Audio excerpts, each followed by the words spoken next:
¿Ya conoces la publicación más reciente del Centro Love Palme México? Ven, te invitamos a conocer animales fantásticos y dónde encontrarlos, Diplomacia Pública y el Poder Suave del Reino Animal, escrito por María Cristina Rosas y prologado por la embajadora eminente Marta Bárcena Coqui.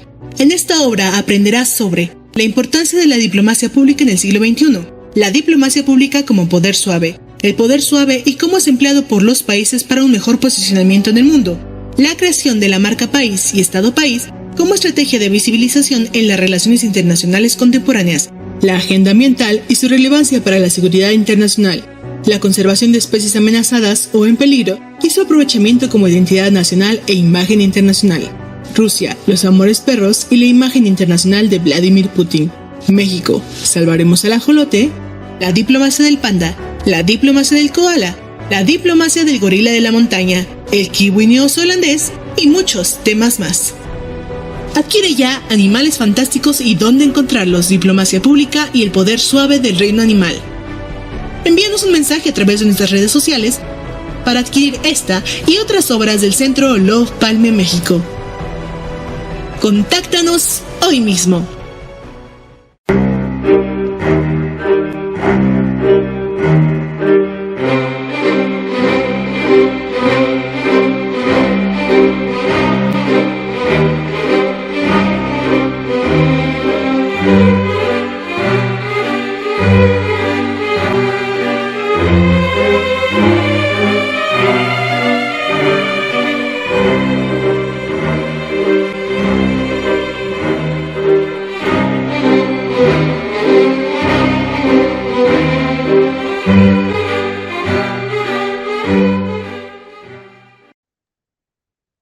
Muy buenos días a todas y a todos. Bienvenidos al seminario virtual Rusia y Ucrania 2 años después que organiza el Centro Olof Palme.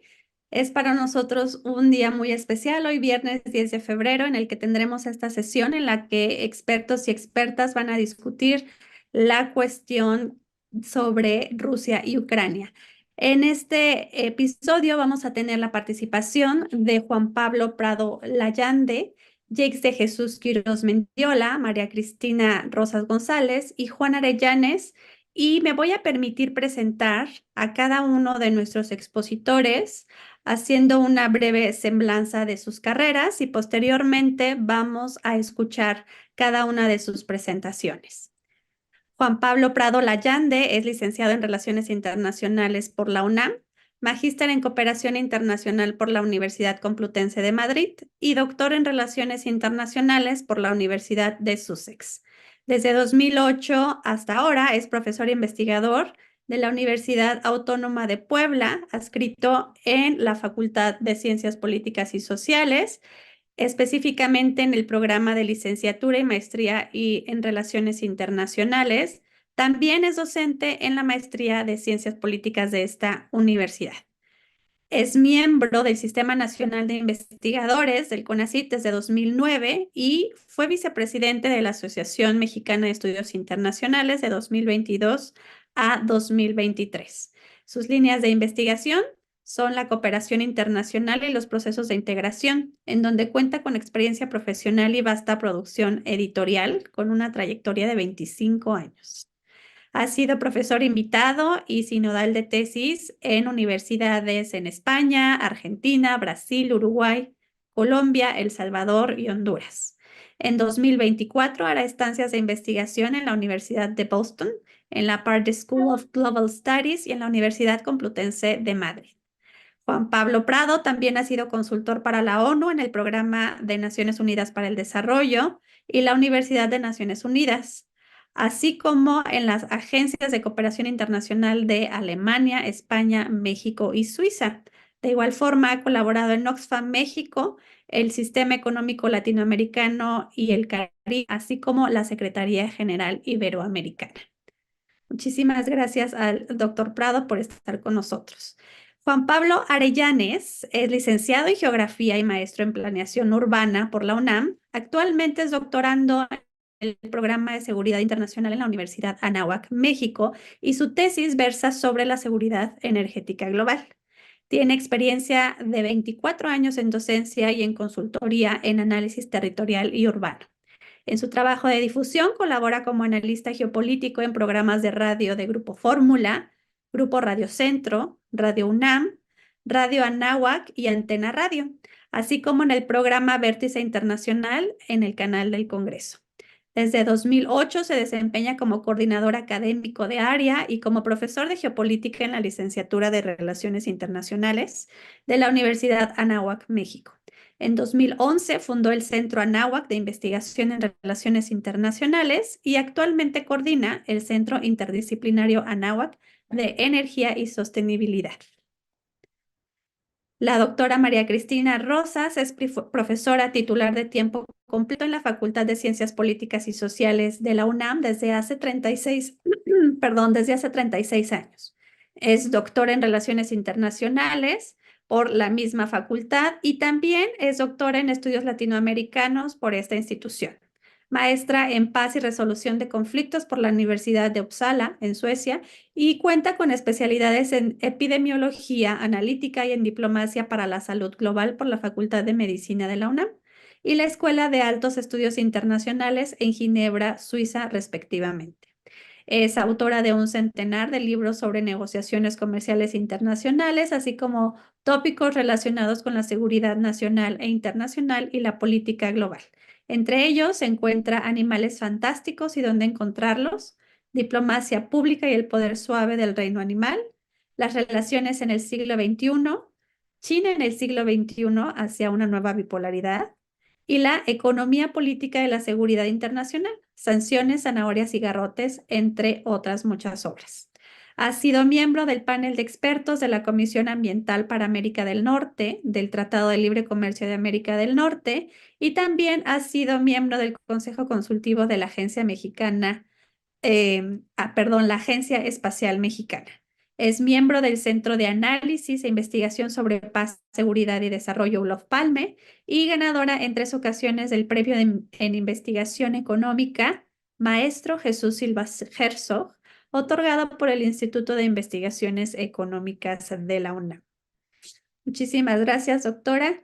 Y ahora presentamos a nuestro ponente, el licenciado Jeix de Jesús Quirós Mendiola. Es licenciado con mención honorífica en Ciencias Políticas y Administración Pública en la Facultad de Ciencias Políticas y Sociales de la UNAM, con un intercambio académico en la Universidad del Rosario en Bogotá, Colombia.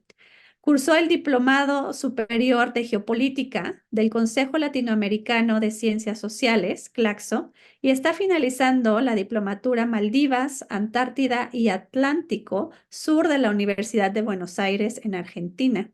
De igual forma, también está cursando el Diplomado en Asuntos Antárticos por la Universidad de Magallanes en Chile. Realizó su servicio social y prácticas profesionales en las áreas de transparencia y seguridad espacial de la Agencia Espacial Mexicana. Ha participado como ponente o relator en eventos organizados por el Congreso Nacional de Actividades Espaciales, la Red Latinoamericana y Caribeña del Espacio, en la Facultad de Ciencias Políticas y Sociales de la UNAM, así como el Centro de Estudios Navales. Es parte del equipo de trabajo del Centro de Análisis e Investigación sobre Paz, Seguridad y Desarrollo Olof Palme. Yo los estaré acompañando en esta sesión para moderar nuestra actividad. Mi nombre es Priscila Magaña y soy miembro del Centro Olof Palme y doctoranda, investigadora postdoctoral, ya unos años después, investigadora postdoctoral con ACID, adscrita a la Facultad de Ciencias Políticas de la UNAM.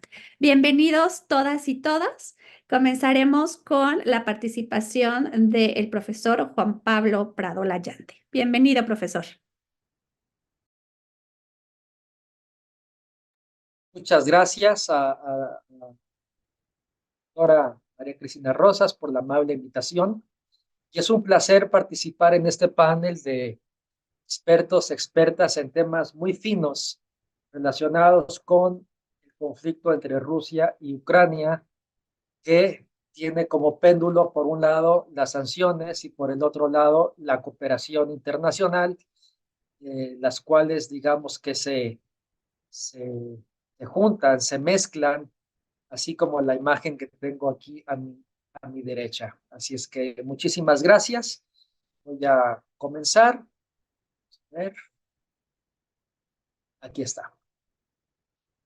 Pues los actores internacionales se caracterizan en que constantemente, algunos, no todos, pero muchos, intentan influenciarse unos a otros, ¿sí? Esa es una dinámica, una tendencia constante de las relaciones internacionales. ¿Cómo influenciar un actor a otro actor? ¿Cuáles son las estrategias principales en ese sentido?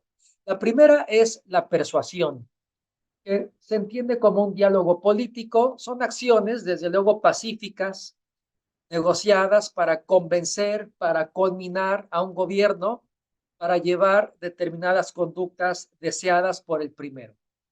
En este sentido, pues conferencias internacionales, reuniones entre técnicos, entre políticos, diplomáticos, presidentes, es el escenario principal para realizar persuasión, lograr que un actor se comporte conforme al otro.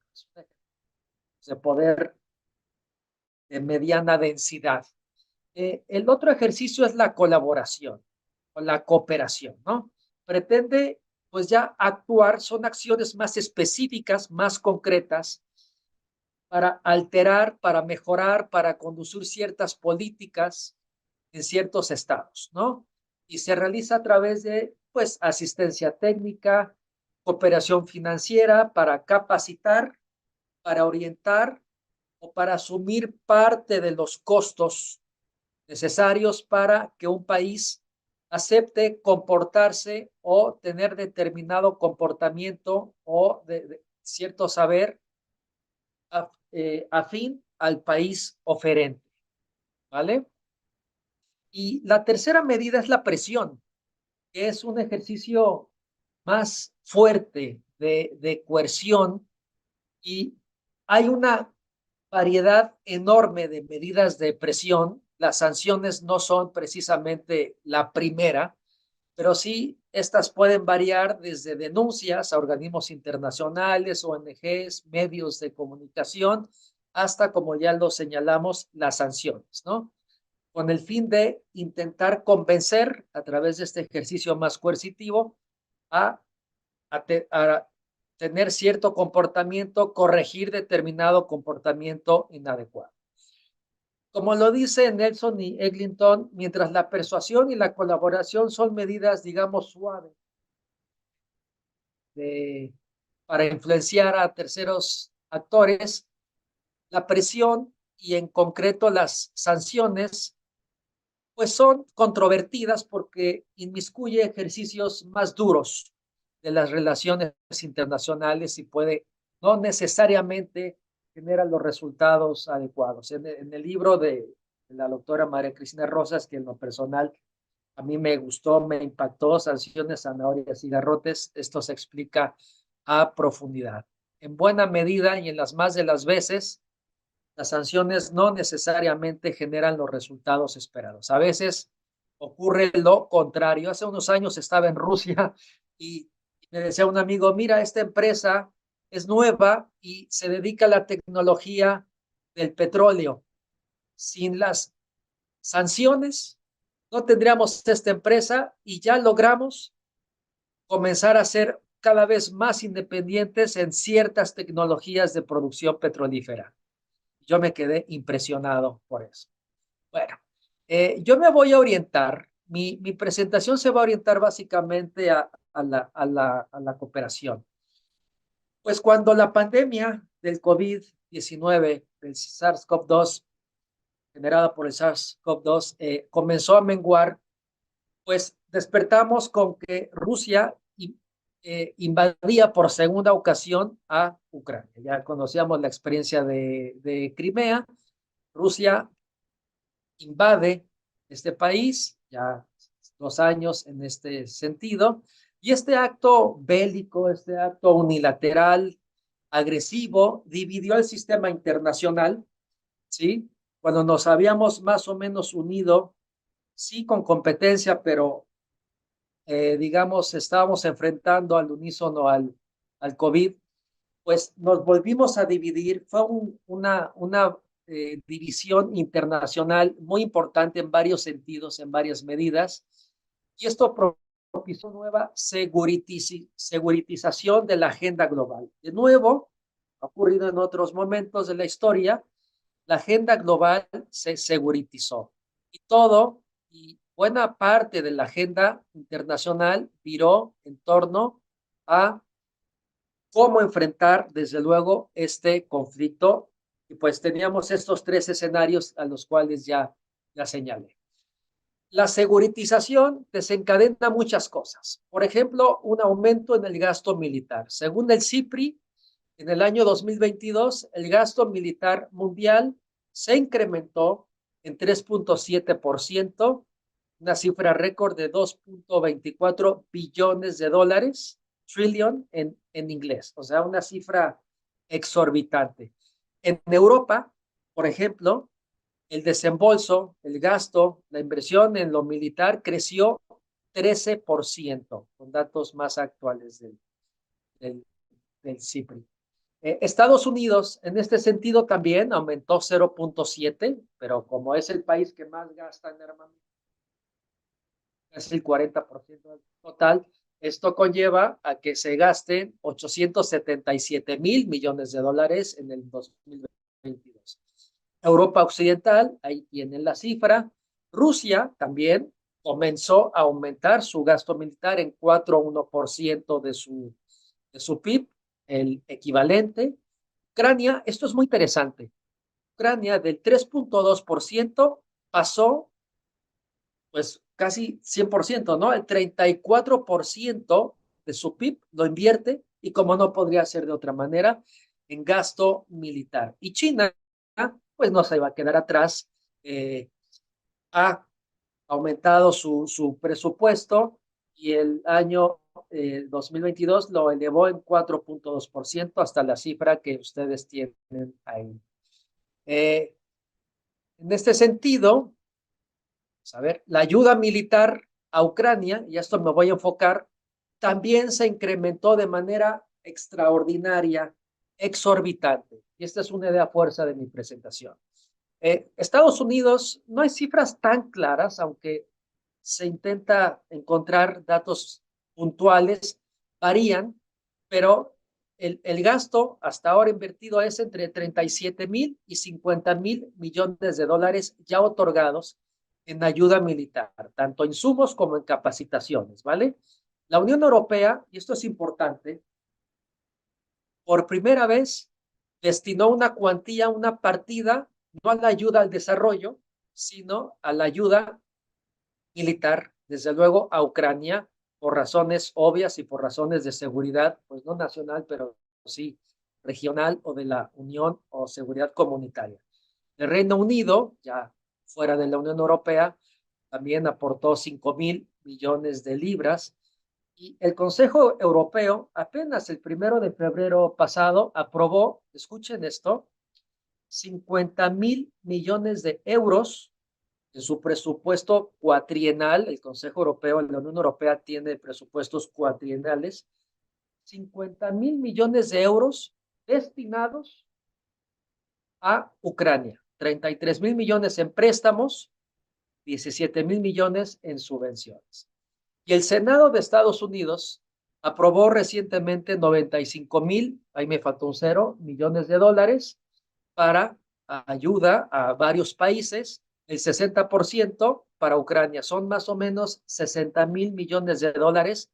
Falta que la Cámara de Representantes acepte. Sabemos que hay una pugna, los republicanos no están tan seguros de aprobar esta cuantía y el tema está por el momento en pilo. Pero en pocas palabras, miren la exorbitante ayuda militar a Ucrania que se está ofreciendo hacia los países, por parte de los países más, digamos, poderosos del mundo. A ver, aquí tengo un asunto con mi presentación que no me avanza. Denme un segundito, voy a parar. Otra vez la presentación. Vamos a ver, a veces ocurre en estos casos. A ver.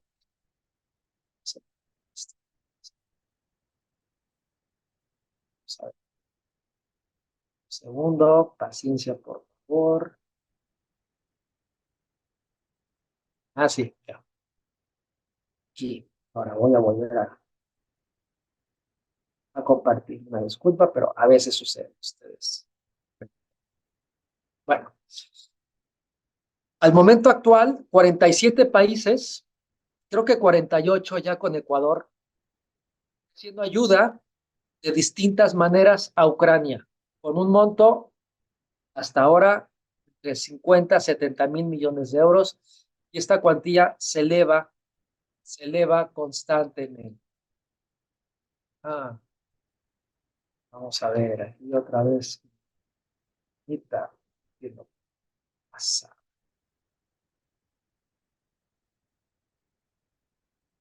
Ah, vamos a ver, un segundo, estoy intentando esto.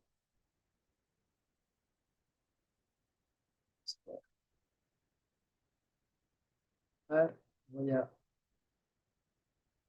poner otra fórmula para hacer mi presentación. Ya está la misma.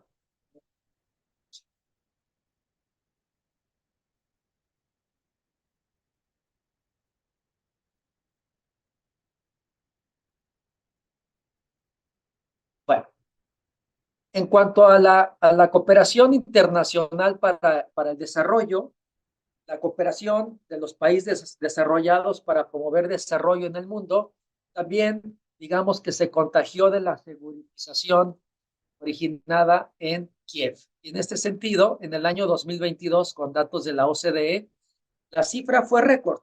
Toda la cooperación al desarrollo en términos monetarios fue de 204 mil millones de dólares. Buena noticia, pero el aumento fue de 13.6%, ¿sí? Teresa Hater dice que para conocer la ayuda internacional es como una alcachofa y hay que deshojar, hay que quitar las hojitas para saber realmente en dónde está el grueso de la ayuda internacional. Pues miren, de este monto, 14.4%, casi 30 mil millones de dólares, se orientó precisamente a financiar los gastos de recepción de refugiados y de refugiados sobre todo en Europa Occidental y obviamente sobre todo, en especial, de ucranianos que desde luego hay que apoyar, hay que recibir, hay que abrazar, pero la cifra es de 30 mil millones de dólares, que por ejemplo, parte de esto Alemania gasta en su propio país para recibir a refugiados y lo cuantifica como ayuda oficial al desarrollo, como si estuviera enviando ayuda internacional. La OCDE tiene trampitas para cuantificar la cooperación internacional y permite que Alemania y otros países digan que ese dinero debe ser reconocido como asistencia oficial para el desarrollo. 30 mil millones de dólares.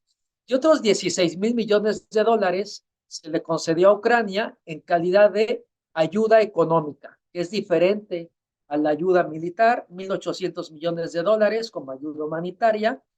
¿Qué significa? Que de los 200 mil millones de dólares de asistencia oficial para el desarrollo, la ayuda que debería ir a los países en desarrollo, un 22%, casi 23%, casi una cuarta parte, está relacionada no con el desarrollo del mundo, sino con en Ucrania, de manera directa o... Además, sabemos que los países y las potencias ofrecen ayuda internacional de manera estratégica a aquellos países que apoyen su causa.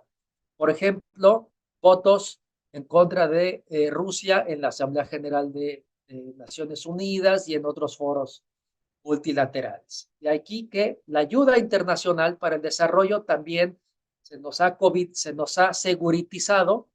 En este sentido, vale la pena recordar este precepto de Carlos Sillán: la ayuda a los aliados frente a Rusia o a favor de Rusia, dependiendo del bando en cuestión, está por encima de la ayuda al desarrollo. Y este es el corazón de la alcachofa. La cooperación que debería ser para el desarrollo se está utilizando en esta guerra sistémica que provoca Rusia en Ucrania y la idea de generar desarrollo mediante cooperación internacional se nos distorsiona. Buena parte de la ayuda internacional del 2022 y seguramente este año estará fuertemente ligada al conflicto ucraniano. Y Ucrania es el gran ganador. O sea, Ucrania, además de ser invadida, y eso es lamentable, también es un ganador de ayudas internacionales, ¿no? Públicas, privadas. De lo privado se sabe poco.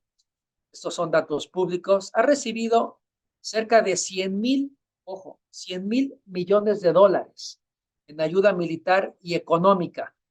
Casi todo proviene de Estados Unidos, y esto demuestra que buena parte de la seguridad en Europa proviene del Pentágono. Sin embargo, vemos muy bien que Trump no le gusta necesariamente la ayuda militar, ni menos a Ucrania, por razones que no me da tiempo de explicar. Y si llega Trump al poder, pues esta ayuda se va a trastocar de alguna manera. No digo que se va a cortar de Tenemos dos manera minutos súbita, para concluir. pero ¿cuánto, perdón? 2 minutos. Muy bien. ¿Cómo impacta esto a los objetivos de desarrollo sostenible? De múltiples maneras. En primer lugar, pues fin de la pobreza. Hay menos ayuda internacional al mundo para combatir la pobreza porque mucha de esta se nos está yendo a Ucrania. Y aquí algunos datos de Naciones Unidas, ¿no? Reducción de las desigualdades. 52% de los refugiados, ¿verdad? Vienen de Siria, en segundo lugar Ucrania y después Afganistán. Y esto pues evidentemente trastoca el objetivo de desarrollo sostenible número 10. Sobre el ODS número 12, pues el conflicto trastoca los precios de los energéticos, evidentemente, ¿sí? Reduce las subvenciones de los fósiles combustibles y en pocas palabras esto lastima la producción y el consumo responsable porque se necesita energía y se está recurriendo de nuevo a energías sucias para enfrentar las sanciones que tiene Moscú en términos de no exportar gas y petróleo. Eso se va a ver. Paz y justicia, pues obviamente que aumentan el número de muertes de civiles y sobre todo en Ucrania. Esto es un terrible desastre. Y el 17, ya para ir terminando, alianzas para lograr los objetivos en general, los otros 16, pues la asistencia oficial al desarrollo, como ya señalé y resalté, se trastoca y un casi 25% de toda la cooperación para el desarrollo está relacionada no con la pobreza mundial, no con la desigualdad mundial, no con el medio ambiente, sino con el tema Ucrania. Y en este sentido, pues aquí los datos son contundentes, ¿no? Que los pueden ver en esta diapositiva. Un brillo positivo de cooperación internacional entre Rusia y Ucrania. O sea, no todo es guerra, también hay cooperación en las guerras, y esto es una idea poderosa. Hubo un intercambio de prisioneros, como lo pueden ver aquí, y es un brillo, como le llamo yo, un brillo de cooperación, el medio de la terrible guerra entre estos dos países, ¿no? Para finalizar, y es mi última diapositiva, la guerra rusa en Ucrania directa e indirectamente lastima los objetivos de desarrollo sostenible a 7 años de su cumplimiento. Hay un aumento impresionante del gasto militar y esto sigue ocurriendo en consecuencia de la ayuda militar en detrimento de la cooperación internacional para el desarrollo, lo cual debilita los objetivos de desarrollo sostenible. Y esto no lo digo yo, lo dicen las Unidas. Para concluir, el mundo se expone, y cito, a fracasar estrepitosamente en la consecución de los ODS si no se toman medidas para acelerar su implementación. Y fíjense ustedes, de las 140 metas, el 30 que se establecieron para cumplir los ODS, la mitad está lejos o muy lejos de conseguir sus propósitos. y más del 30% no hay avances, sino todo lo contrario. En pocas palabras, si el 11 de septiembre lastimó la financiación para promover los objetivos de desarrollo del milenio, en nuestra era, en la actualidad, la guerra ruso-ucraniana es una de las principales afrentas en contra de la agenda global del desarrollo que se materializa en los objetivos de desarrollo sostenible.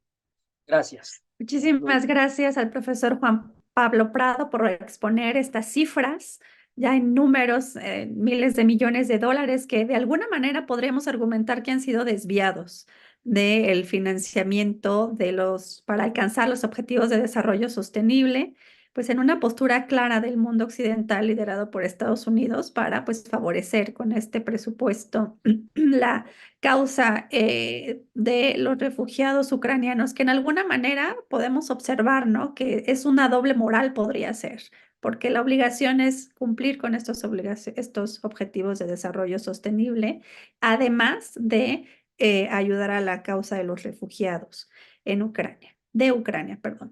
Ahora vamos a darle la bienvenida a nuestro siguiente expositor, el licenciado Jakes de Jesús Quirós. Profesor Jakes, por favor, te Sí, escuchamos. permítame un momento.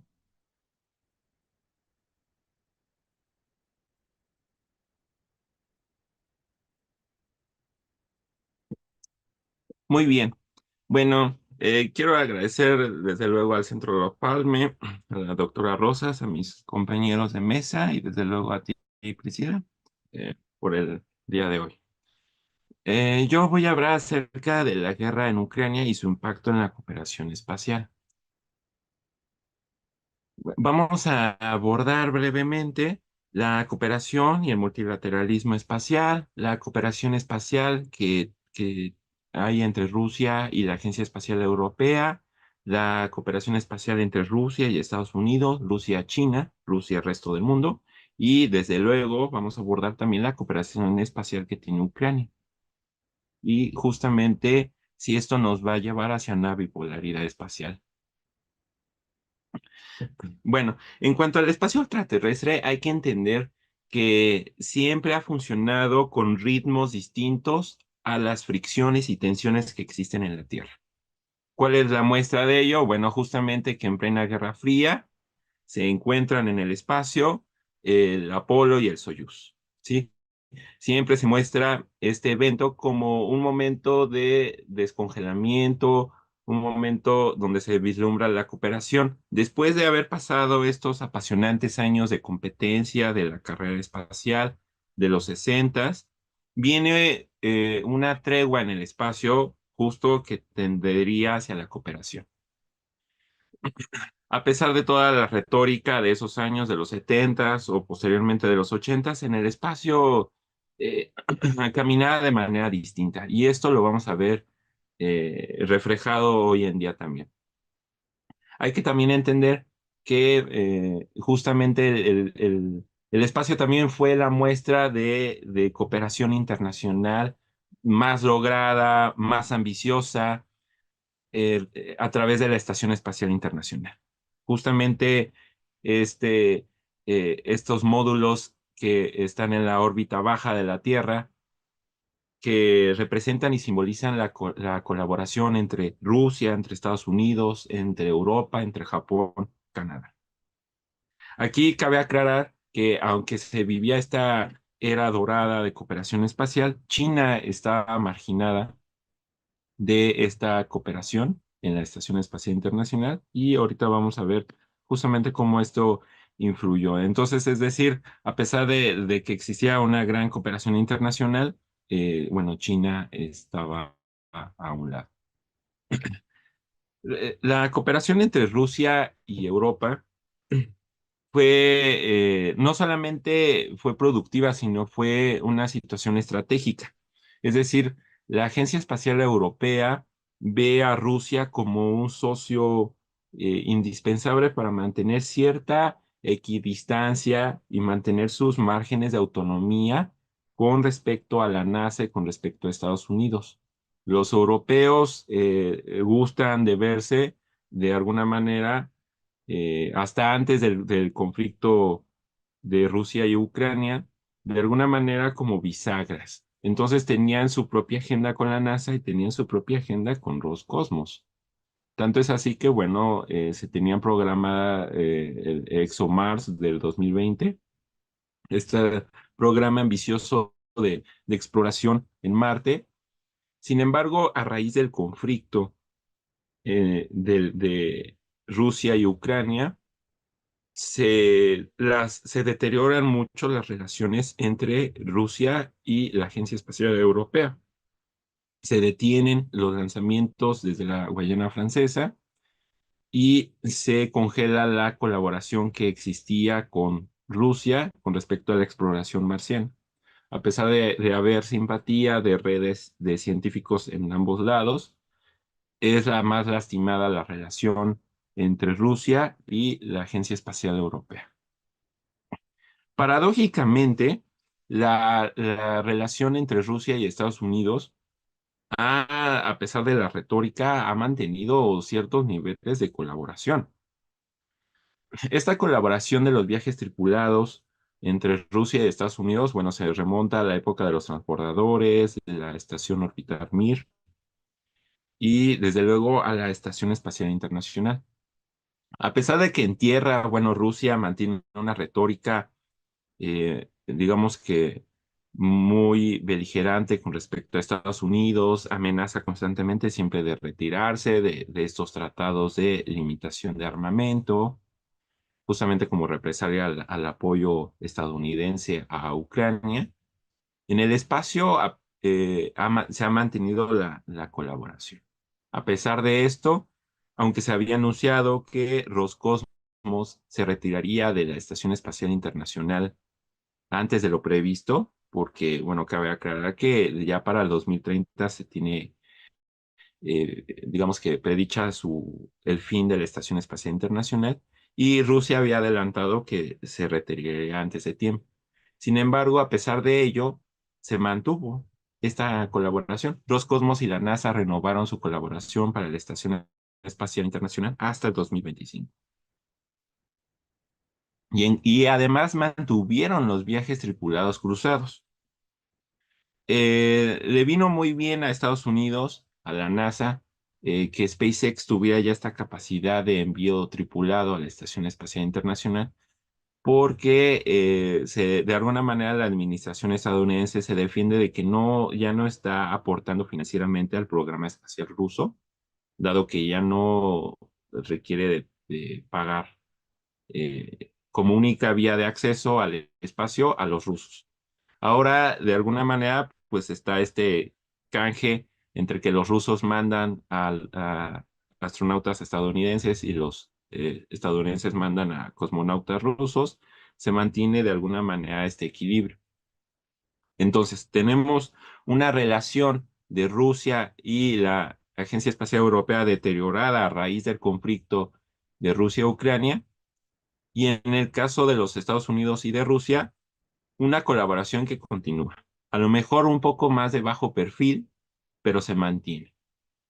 Y esto, bueno, es muy curioso. La colaboración Rusia-China se vio fortalecida a raíz justamente del conflicto con Rusia y Ucrania.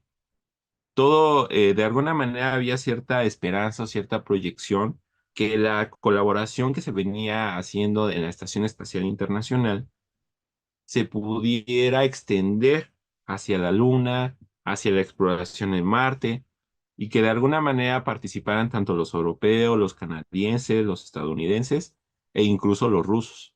Sin embargo, a raíz de este conflicto y del deterioro de relaciones que hay en torno a Rusia, Rusia tiene que recurrir a reforzar su colaboración con China.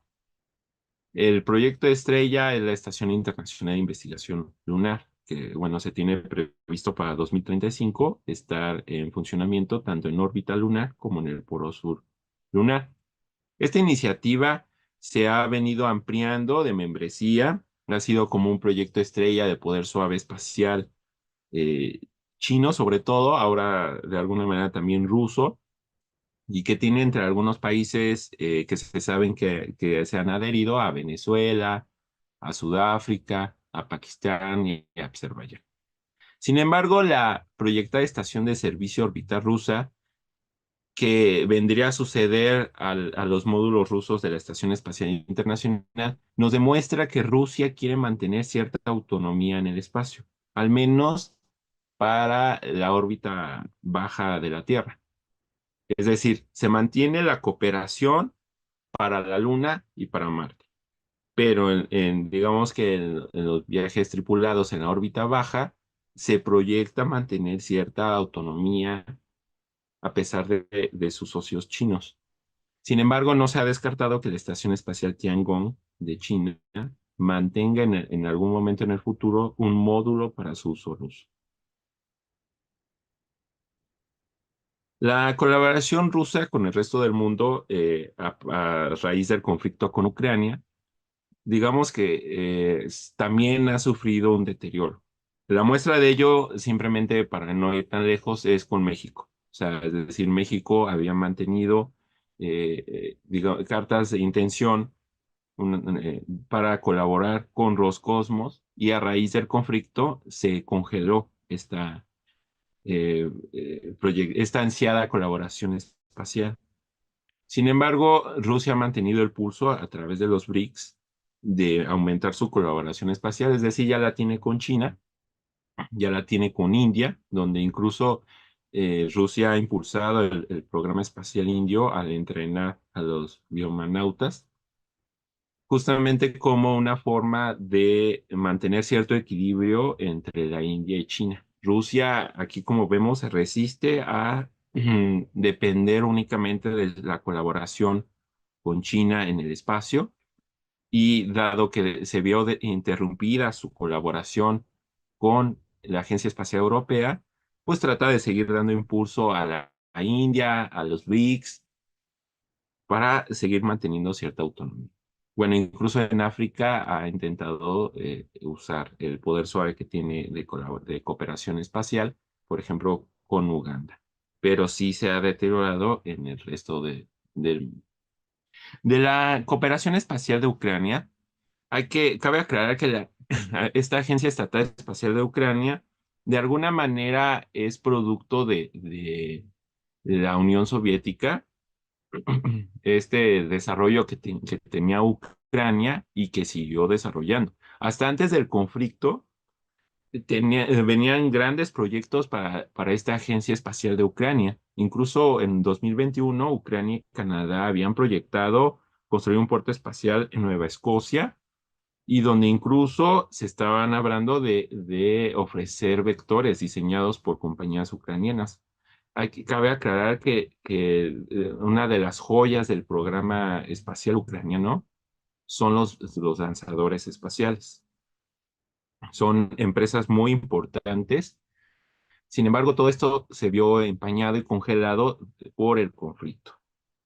El puerto espacial se vio interrumpido y también todos los proyectos que tenía. Sin embargo, esto ha acercado a Ucrania a acercarse a la Agencia Espacial Europea y también a adherirse al proyecto Artemis encabezado por Estados Unidos.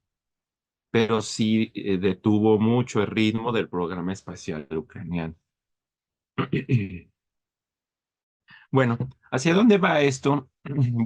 Bueno, ¿nos podríamos acercar hacia una bipolaridad espacial? Bueno, hasta antes del conflicto de Rusia y Ucrania, había cierta multipolaridad en el espacio.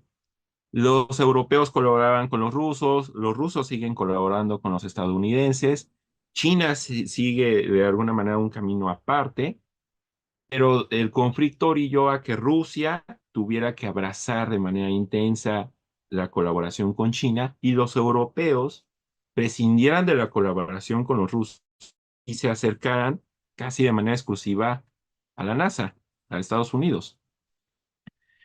¿Quién sale beneficiado del conflicto de Rusia-Ucrania? Salen beneficiados los estadounidenses y los chinos. ¿Por qué? Los estadounidenses porque mantienen colaboración con los rusos de bajo perfil, con golpeteos discursivos, pero mantienen su colaboración con los rusos. Y los europeos pierden su socio, a Rusia como socio, y los chinos ganan la atención al atraer a los rusos y al ver a los rusos ven a China, pues desde ese momento como su única vía de colaboración o cooperación espacial. Y entonces son estos dos los que encabezan estos dos proyectos de exploración lunar y marciana. También vemos que el espacio es una fuerza centrípeta de cooperación espacial internacional. A pesar de la retórica de esta carrera que hay de las compañías privadas por la explotación de los recursos en el espacio y de estos intentos nacionalistas de mantener cada uno su propia estación espacial en la órbita baja, la Luna y Marte siempre son una fuerza centrípeta que obliga a los países a colaborar por los retos presupuestales, tecnológicos y de gobernanza. Estos retos siempre son un empuje para que haya cierta cooperación. Que bipolar y que dividida en bloques, sí, pero sí están obligados a cooperar. El proyecto Artemis integra 32 países, frente a los 15 que sabemos que tiene este proyecto lunar encabezado por China y Rusia. Existe esta pregunta, ¿lograrán las potencias espaciales emergentes o los países en desarrollo jugar un papel bisagra entre ambos bloques o generar una tercera vía en la exploración del espacio? Eso está por verse. De momento sabemos que el conflicto entre Rusia y Ucrania de alguna manera truncó lo que pudo haber sido una cooperación espacial lunar y marciana, donde estaban Occidente y Rusia en conjunto. Tal vez no China, pero sí contemplando a Rusia. Nos quedan ¿Qué 2 minutos. países espaciales emergentes van a poder jugarlo? No lo sabemos. Y bueno, ya para concluir, mantenemos estas conclusiones. La ESA y Roscosmos pierden la maniobrabilidad internacional y la posibilidad de continuar con sus proyectos conjuntos. La NASA y China se vuelven protagonistas y ganan en un escenario de confrontación al volverse los socios relevantes de la ESA y Roscosmos respectivamente. A pesar de las tensiones en tierra, de estos conflictos bélicos, las actividades espaciales alientan la cooperación y estimulan el multilateralismo. ¿Sí? Esto lo hemos visto desde la Guerra Fría. El espacio tiene sus propios ritmos. Está más allá de las tensiones en la Tierra. ¿Por qué? Ya lo vimos por estas premisas, estos retos presupuestales, tecnológicos que representa la vida en el espacio. Y aquí, desde luego, para nuestra región, ALCE tiene una ventana de oportunidad para distender la situación y ser un puente de diálogo entre las partes y abonar al multilateralismo. ¿Por qué? La Unión Europea tenía mucho interés, por ejemplo, en concretar este acuerdo con Mercosur. Bueno, sabemos que hay conflictos entre Francia, Argentina, bueno, cada uno tenía sus programas, pero la Unión Europea veía a Mercosur como un socio que podía distender el escenario global y ser un tercer socio a que se pudiera sumar. Así, de alguna manera, lo pudiera jugar ALCE con la Agencia Espacial Europea para distender este escenario de bipolaridad en el espacio. Es una ventana de oportunidad que se debe de discutir y que se debería de aprovechar. De momento sería todo. Muchísimas gracias a Jaixe Jesús Quirós por esas observaciones sobre la cooperación espacial. Y continuamos con la profesora María Cristina Rosas. Por favor, profesora. Muchas gracias. Buenos días a todos, a los compañeros de mesa. Saludo a Priscila. Y yo voy a abordar lo que tiene que ver con el sentido de las sanciones y también valorar cuáles han sido las consecuencias de estas para Rusia, pero también para los sancionadores. Recuerden que siempre hay un efecto de rebote con el tema de sanciones, ¿sí? A toda acción corresponde una reacción. Y no solo me refiero a contrasanciones que Rusia aplica contra quienes la castigan, sino también a que con el tiempo las dinámicas que venían dándose respecto al desarrollo de las sanciones cambian. ¿Ok? Entonces, bueno, rápidamente me referiré a las sanciones, su razón de ser, tipos de sanciones, su popularidad en el momento actual. Estos puntos los abordó también el doctor Juan Pablo Prado, entonces lo voy a ver muy de pasada. Abordaré también las críticas a las sanciones, no son infalibles, como sabemos, y sus resultados son muy debatidos por parte de la comunidad internacional. Veremos cómo Rusia históricamente ha sido sancionada, y este es un punto importante, uno de los puntos centrales de mi presentación, porque lo que quiero explicarles es que Rusia está acostumbrada a que la castiguen, y esto ha convertido a Rusia en un país resiliente a las sanciones. Entonces, eso es algo que también quienes la sancionan deberían de tener presente. No es que las sanciones tomen por sorpresa a Putin cuando decide invadir Ucrania. Él esperaba, él anticipaba sanciones y se preparó también para poderles hacer frente. Hablaremos de sus consecuencias, qué ha pasado con las sanciones contra Rusia, qué podemos esperar y algunas reflexiones finales, y todo lo tengo que hacer muy rápido. Bueno, ya explicaba el doctor Juan Pablo que las sanciones están un poco en medio de no hacer nada y usar la fuerza, ¿sí? La idea que subyace a las sanciones es propiciar un cambio de conducta respecto a un transgresor del orden internacional. Al aplicar la sanción, se buscaría cambiar esa conducta transgresora.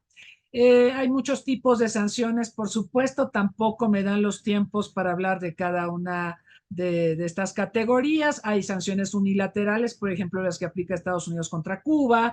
Hay sanciones regionales, como las que aplica la Unión Europea contra Rusia. Las multilaterales, que básicamente son las que desarrolla el Consejo de Seguridad de las Naciones Unidas.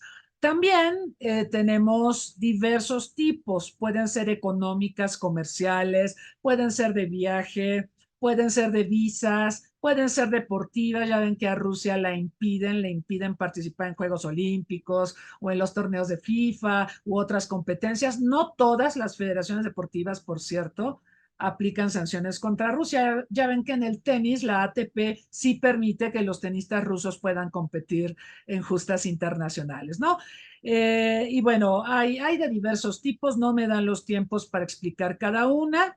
Las sanciones pueden ser amplias o dirigidas. Aquí sí me quiero detener un poquito, porque las sanciones amplias han sido sumamente defenestradas por la comunidad internacional en atención a que no discriminan en civiles inocentes. Las sanciones amplias tienen muchos efectos colaterales en civiles inocentes, y de ahí que después de Irak, sobre todo después de lo que pasó con las sanciones amplias en Irak, se haya optado por las sanciones inteligentes o dirigidas, target o smart sanctions.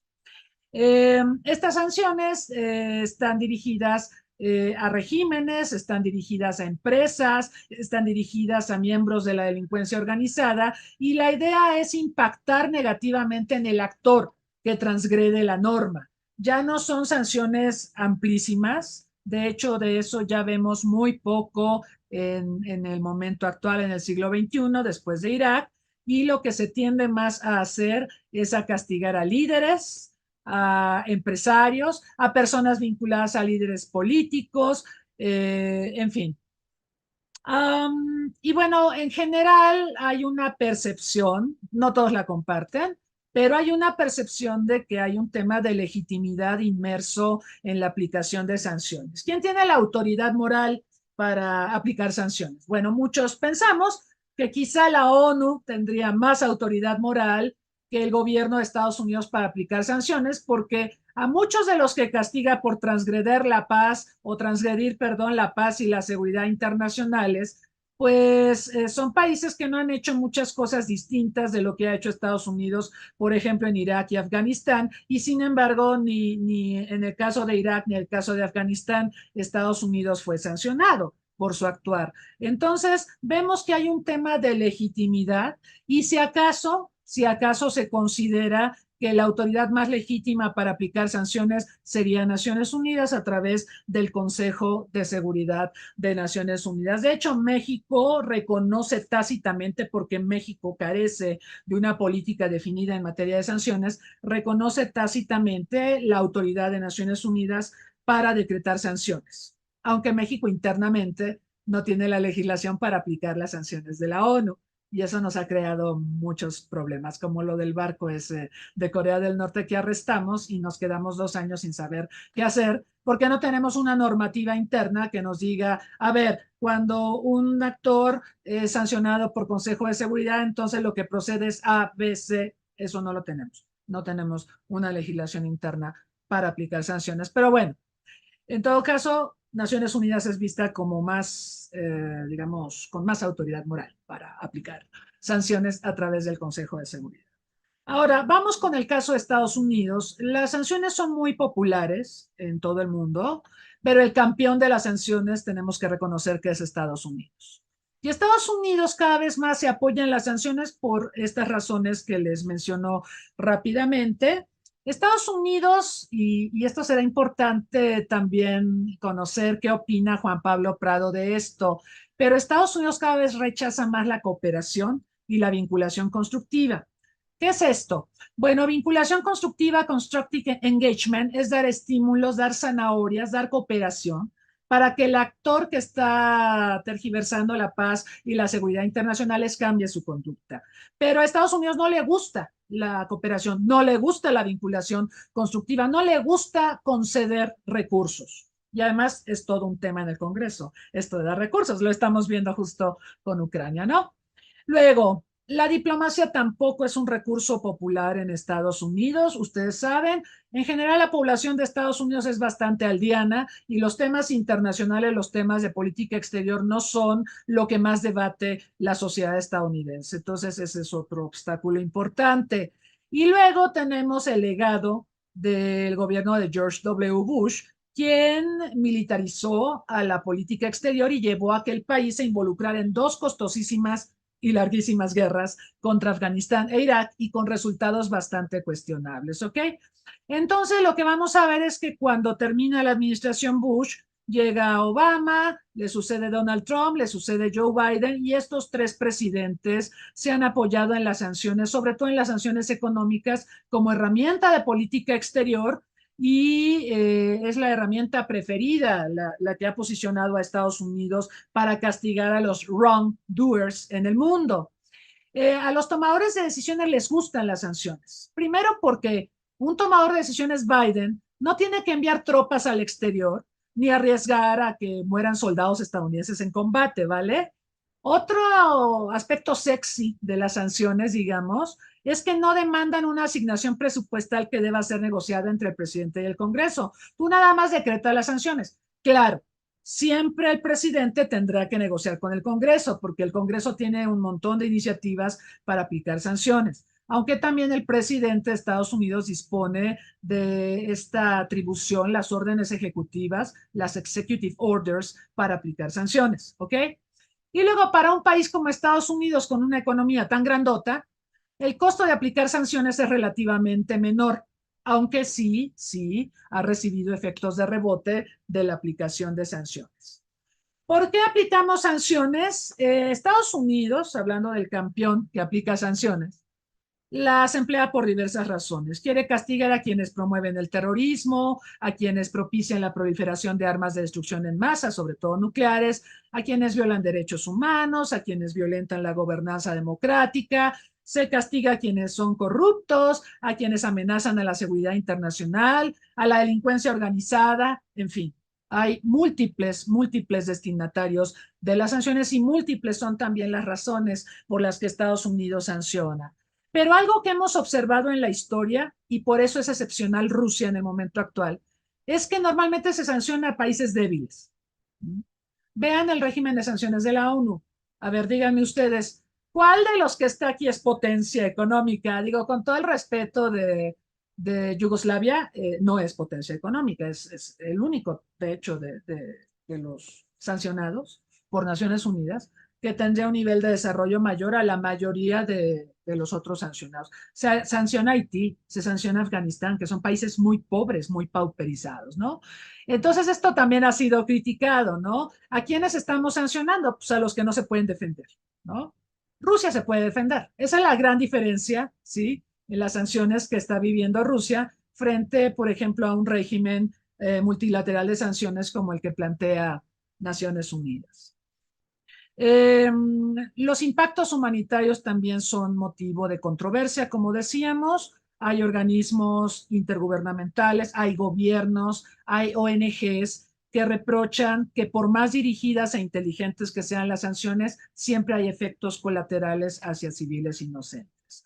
También se cuestiona que es muy fácil decretarlas, pero es muy difícil terminarlas o ponerles fin. Esto es cierto.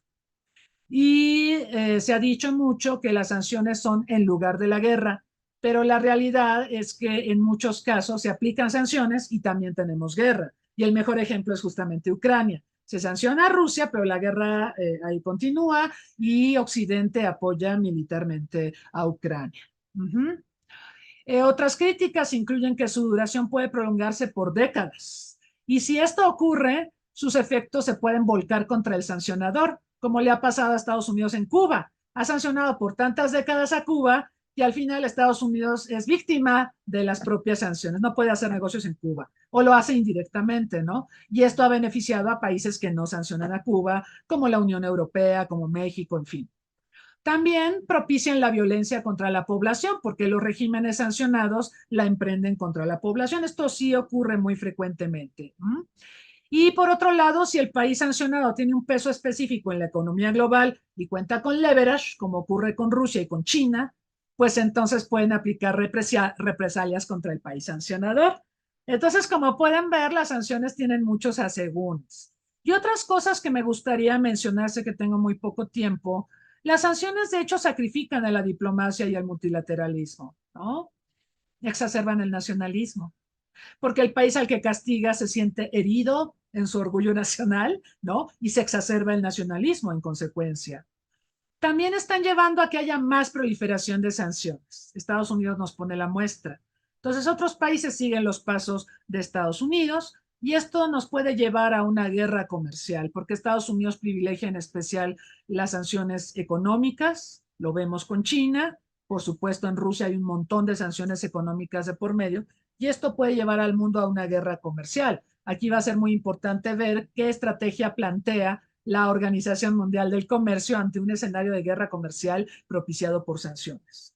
También las sanciones contribuyen a la desglobalización y, por supuesto, a la desdolarización. No son lo mismo, pero van vinculados, ¿sí? Porque en la medida en que Rusia liquidó sus cuentas en divisas convertibles occidentales y ahora hace transacciones en yuanes y en rupias, pues eso se llama desdolarización. Pero también se llama desglobalización. Lo que estamos viendo es un proceso de desacoplamiento de Rusia en su participación en la economía internacional, sobre todo en sus relaciones comerciales y financieras con Occidente. Rápidamente recordarles, hay una larguísima historia de sanciones contra Rusia por distintas razones y en distintos momentos de la historia. Tampoco me da el tiempo para hablar de esto, pero quiero recordarles, porque a veces se olvida esto, que hubo una guerra de Crimea en el siglo XIX, donde Rusia quiso expansionarse a costa del Imperio Otomano. Y entonces Gran Bretaña y Francia apoyaron al Imperio Otomano y derrotaron a Rusia y le impusieron sanciones. Entre las sanciones que le impusieron figuraron la desmilitarización del Mar Negro y entregar la disputada base naval de Sebastopol. Entonces lo de Crimea tiene una larga historia. En Guerra Fría vimos un montón de situaciones de sanciones contra Rusia. Por ejemplo, está COCOM, este Comité Coordinador para el Control Multilateral de Exportaciones, que impuso restricciones al comercio de tecnologías sensibles contra la URSS y sus aliados de Europa Oriental, pues para que no adquirieran estas tecnologías occidentales que utilizarían, por ejemplo, para desarrollar sistemas bélicos de alto poder que utilizarían contra Occidente, ¿no? Por ahí hubo un escándalo porque Japón le vendió propulsores a la Unión Soviética para submarinos y Estados Unidos se enojó mucho con Japón por esta venta. Recordamos la invasión soviética a Afganistán. Afganistán ha sido ese objeto del deseo de Gran Bretaña, de la Unión Soviética, de Estados Unidos, y ninguno ha podido controlar Afganistán. Todos han fracasado. Bien, ya la vi, Priscila, gracias. Entonces, en la guerra esta del 79, el gobierno estadounidense, que en ese momento era encabezado por James Carter, decretó un embargo de granos contra la URSS. Y yo tengo un par de estudios hechos por el Congreso de Estados Unidos donde se valoró que estas sanciones fueron más negativas para los del sector agropecuario de Estados Unidos que para la Unión Soviética, porque tanto Canadá, aliado de Estados Unidos, como Argentina, aliada de Estados Unidos, le vendieron granos a la Unión Soviética y la Unión Soviética simplemente cambió de proveedor en el tema de los granos básicos y en cambio los agropecuarios estadounidenses se quedaron sin el mercado soviético, que no era un mercado pequeño, por cierto.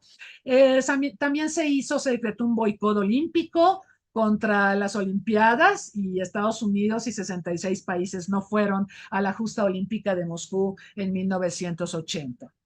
Y ya en el presente siglo hemos visto una avalancha de sanciones de parte de los gobiernos de Barack Obama, del mismo Donald Trump, por más fan que sea Donald Trump de Putin, ha habido sanciones de Donald Trump contra Rusia y por supuesto de Biden. En 2014 Barack Obama firmó varias órdenes ejecutivas, estas que son prerrogativas del presidente, para penalizar a Rusia por anexarse Crimea.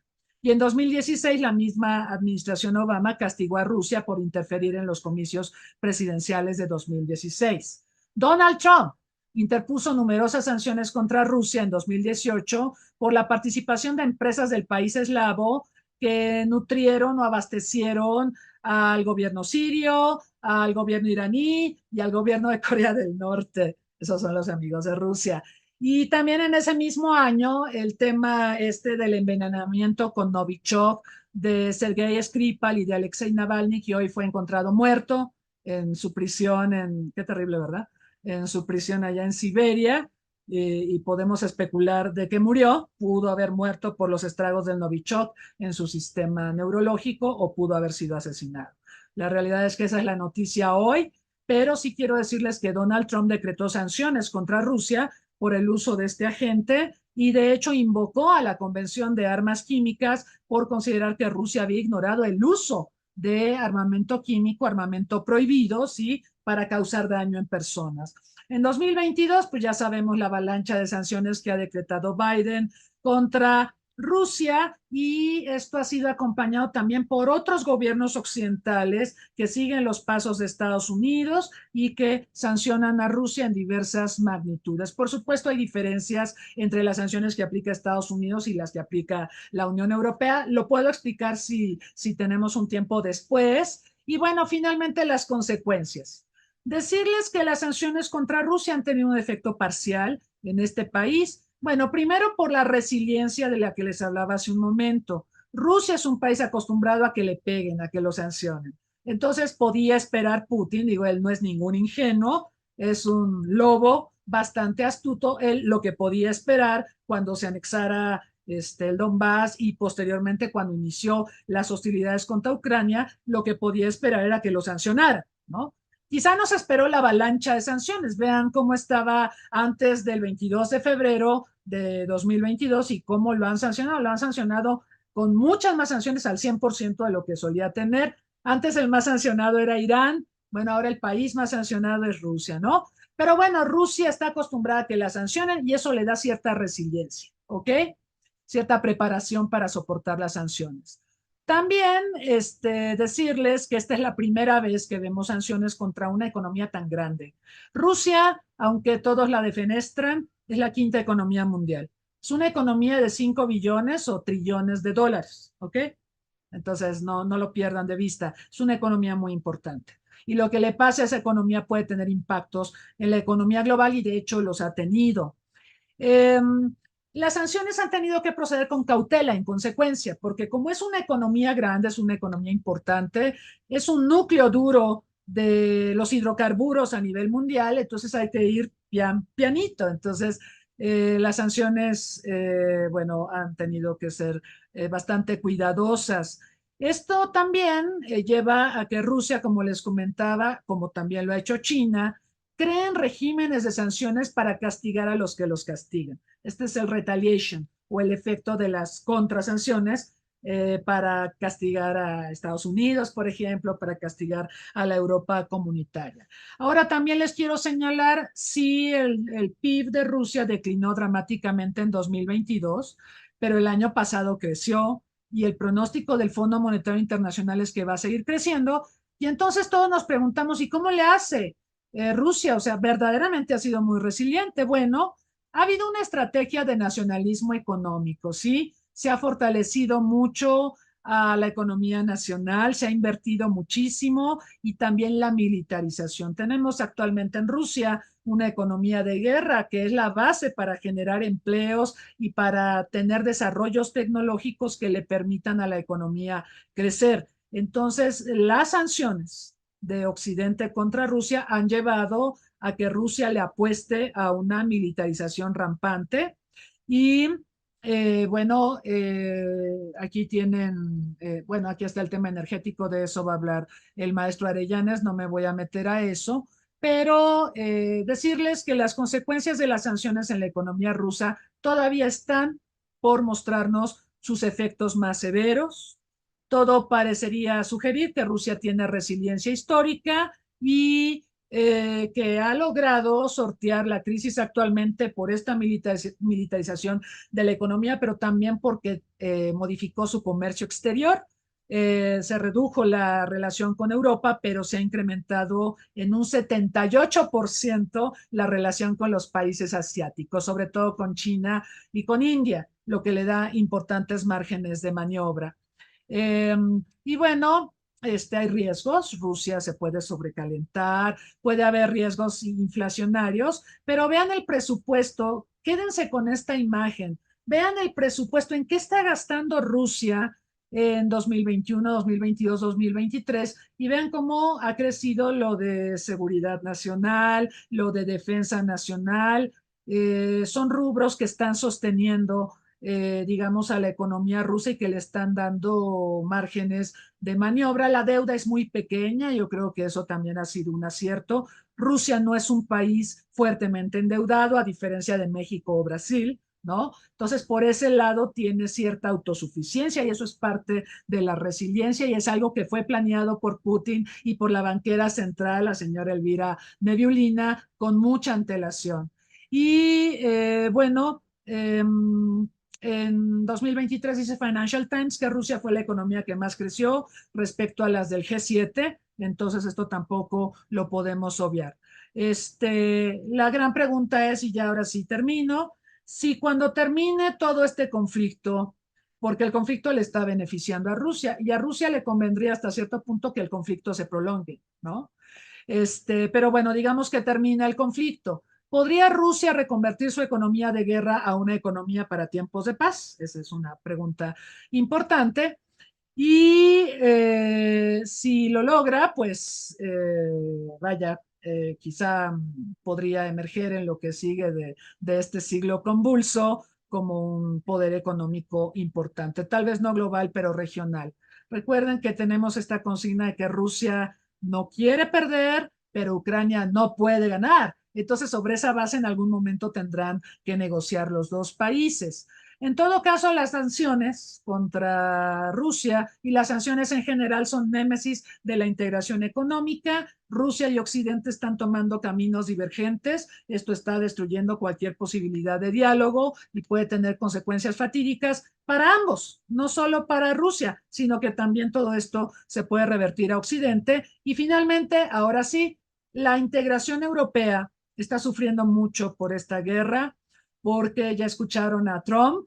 Trump ya dijo que si él llega a la presidencia, que Rusia haga lo que quiera, que puede hacer lo que quiera, y que Estados Unidos no tiene por qué sufragar el gasto de una guerra cuando Europa tendría que hacerlo y Europa no lo hace porque gasta poco en lo militar. Entonces, lo que estamos viendo ahorita es que Europa está incrementando dramáticamente su gasto militar, como lo mostró el doctor Juan Pablo Prado, y esto va a tener secuelas para la integración europea. O sea, la integración europea, ustedes saben que avanzó dramáticamente cuando Estados Unidos se hacía cargo de lo militar, Pero ahora que Europa va a tener que gastar más en lo militar, los impactos para la integración pueden ser muy severos y esto hasta puede colapsar muchos objetivos de la integración europea. Muchas gracias y perdón por salirme del tiempo. Gracias.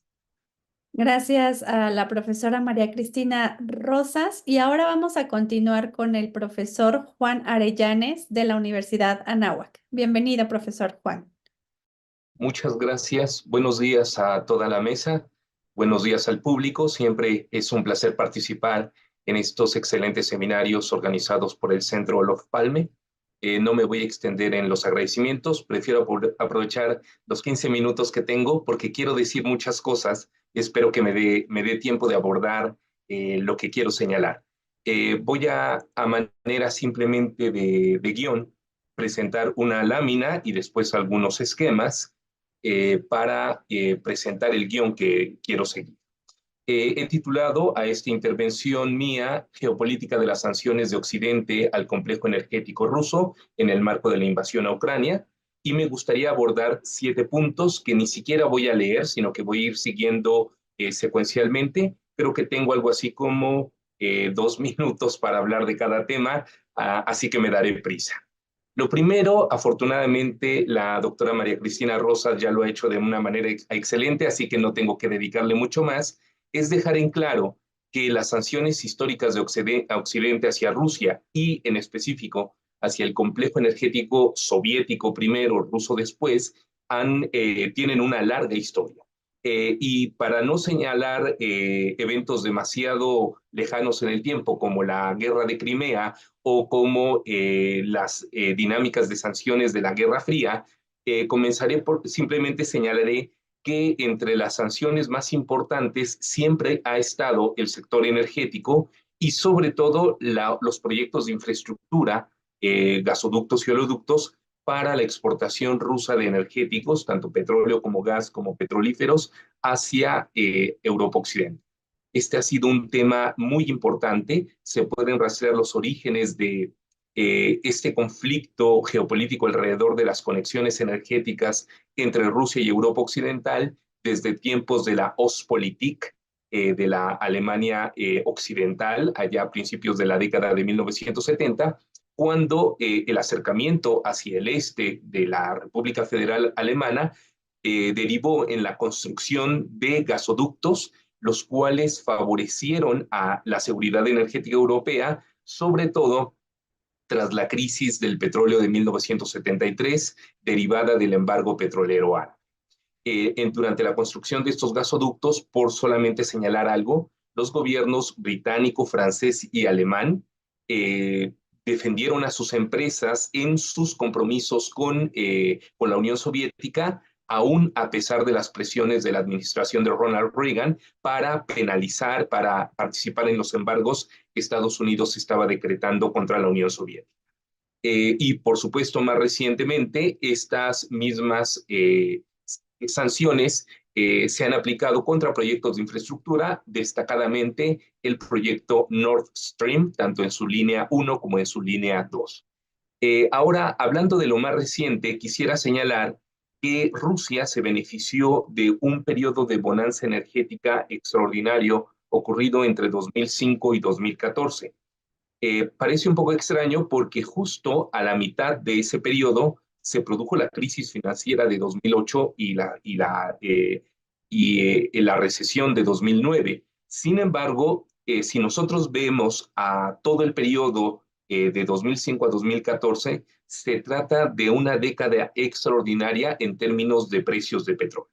Y para una nación tan rica en recursos energéticos, exportadora de estos recursos, los altos precios de ese periodo se pudieron traducir en ingresos extraordinarios que el gobierno de Vladimir Putin utilizó para restaurar a Rusia como un jugador geoestratégico después de la debacle rusa experimentada en la década de 1970 durante la presidencia de Boris Yeltsin. Ahora bien, las sanciones contra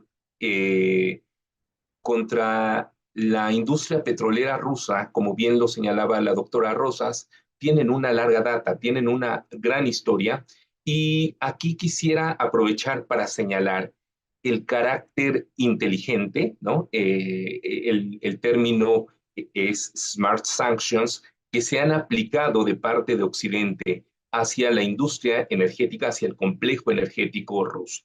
¿Por qué? Porque hay una realidad de dependencia muy profunda, o había, por lo menos hasta antes de 2022, una dependencia muy profunda de estados de Europa Occidental hacia los energéticos rusos. De tal forma que unas sanciones que afectaran directamente la producción, la capacidad productiva de gas y petróleo de Rusia, serían evidentemente contraproducentes contra la seguridad energética europea. Por lo tanto, las sanciones no apuntaron directamente a bloquear la capacidad productiva de Rusia, sino que fueron diseñadas de tal forma que pudieran tener efectos a largo plazo, pero que en el mediano plazo no afectaran o no provocaran una caída de la producción. De esta manera, Occidente intentaba ganar tiempo pensando a que si en el largo plazo cae la producción de Rusia, Occidente ya habrá desarrollado alternativas energéticas ante esta caída. Y por lo pronto, en el corto plazo, no habría riesgos para la seguridad energética y Europa, por ejemplo, pero Estados Unidos también, podrían seguir importando recursos energéticos rusos. Gas y petróleo en el caso de Europa, petrolíferos, especialmente diésel, en el caso de los Estados Unidos. Ahora bien, ¿cuál fue el efecto de estas sanciones inteligentes a partir del año 2014? La realidad es que el complejo energético ruso ya enfrentaba muchos problemas estructurales desde antes de las sanciones originadas por la incorporación de Ucrania de parte de Rusia a partir de 2014. ¿Qué tipo de problemas estructurales enfrentaba la industria energética rusa? Bueno, por un lado tenemos los problemas de agotamiento geológico de los yacimientos. La mayoría de los yacimientos rusos son viejos, están en proceso de declinación. Hay nuevos recursos por explorar, descubrir, activar, extraer, pero se trata de recursos no convencionales. Se trate del petróleo del Ártico, se trate del petróleo en aguas profundas, se trate de yacimientos en formaciones geológicas no convencionales, son yacimientos que van a tener un costo mucho más elevado en términos de costos de producción para poder extraer esos recursos. Entonces, a este problema estructural geológico se suman dos temas importantes que tienen más bien con la política energética rusa interna. Por un lado, la estructura fiscal del gobierno ruso, extremadamente dependiente de los ingresos por venta de recursos energéticos, y por otro lado, digamos, el rezago tecnológico importante que la industria rusa había acumulado a lo largo de la década de 1990 y que había vuelto al complejo energético ruso altamente dependiente de las tecnologías occidentales. Entonces, considerando estos tres, habría que sumar incluso un cuarto problema estructural, además del geológico, el fiscal y el tecnológico, que tendría que ser el organizativo. Es decir, Rusia había diseñado grandes empresas estatales, pocas empresas de tamaño mediano o pequeño que suelen ser bastante competitivas y dinámicas, y por lo tanto Rusia había construido enormes dinosaurios como Rosneft, como Gazprom, que ejercen una profunda influencia en la propia política rusa. Entonces, estos cuatro problemas estructurales ya existentes tuvieron que enfrentarse a las sanciones inteligentes a partir del año 2014 y sorprendentemente las sanciones inteligentes fueron lo mejor que le pudo ocurrir a Rusia. Efectivamente, como ya lo señalaron mis antecesores en esta mesa, esto fue una oportunidad para que Rusia desarrollara tecnología propia. Rusia desarrolló un verdadero proyecto de sustitución de importaciones, en donde en lugar de importar tecnologías, las desarrolló internamente, lo cual obligó a Rusia a fortalecer su sistema de investigación, de cooperación con otros países en Asia, la inversión en I+D, la revaloración de sus científicos. Y tenemos que considerar esto que refuerza el argumento que ya señaló la doctora Rosas respecto a los peligros de sancionar a un país poderoso. Cuando se ha sancionado a países débiles o economías débiles. Evidentemente, estas economías padecen gravemente las sanciones, pues son incapaces de desarrollar con recursos propios las tecnologías externas de las que dependen.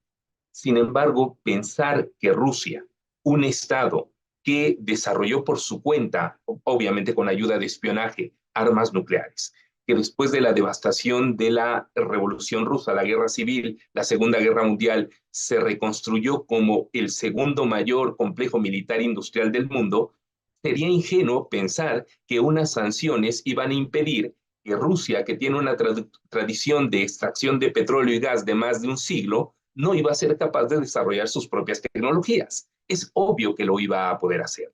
No solamente era posible que lo hiciera, en definitiva lo hizo, y ahora Rusia ha incrementado su resiliencia, porque si bien puede contar con socios estratégicos como China cuando le hagan falta ciertas tecnologías para yacimientos no convencionales, ahora también en buena medida esas tecnologías ya son endógenas.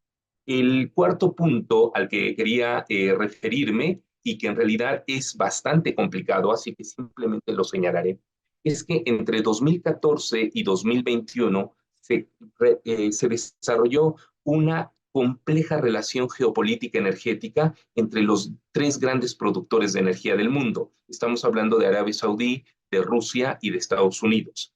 Los componentes de esta compleja relación tienen que ver, primero que nada, con la caída de los precios de petróleo desde el otoño de 2014, después de esta década de bonanza, pero también con el conflicto en Siria, en donde los intereses saudíes y rusos estaban directamente enfrentados, y por supuesto con la revolución del shale oil en los Estados Unidos, que había disminuido notablemente las importaciones de Estados Unidos y logró posicionarlo como un exportador de energía. Arabia Saudí comenzó a ver a Estados Unidos ya no como el aliado militar que lo era desde 1974, sino sobre todo como un competidor potencial por los mercados energéticos en Asia, al mismo tiempo que Rusia empezaba a ver a Estados Unidos como un competidor por los mercados gaseros en Europa.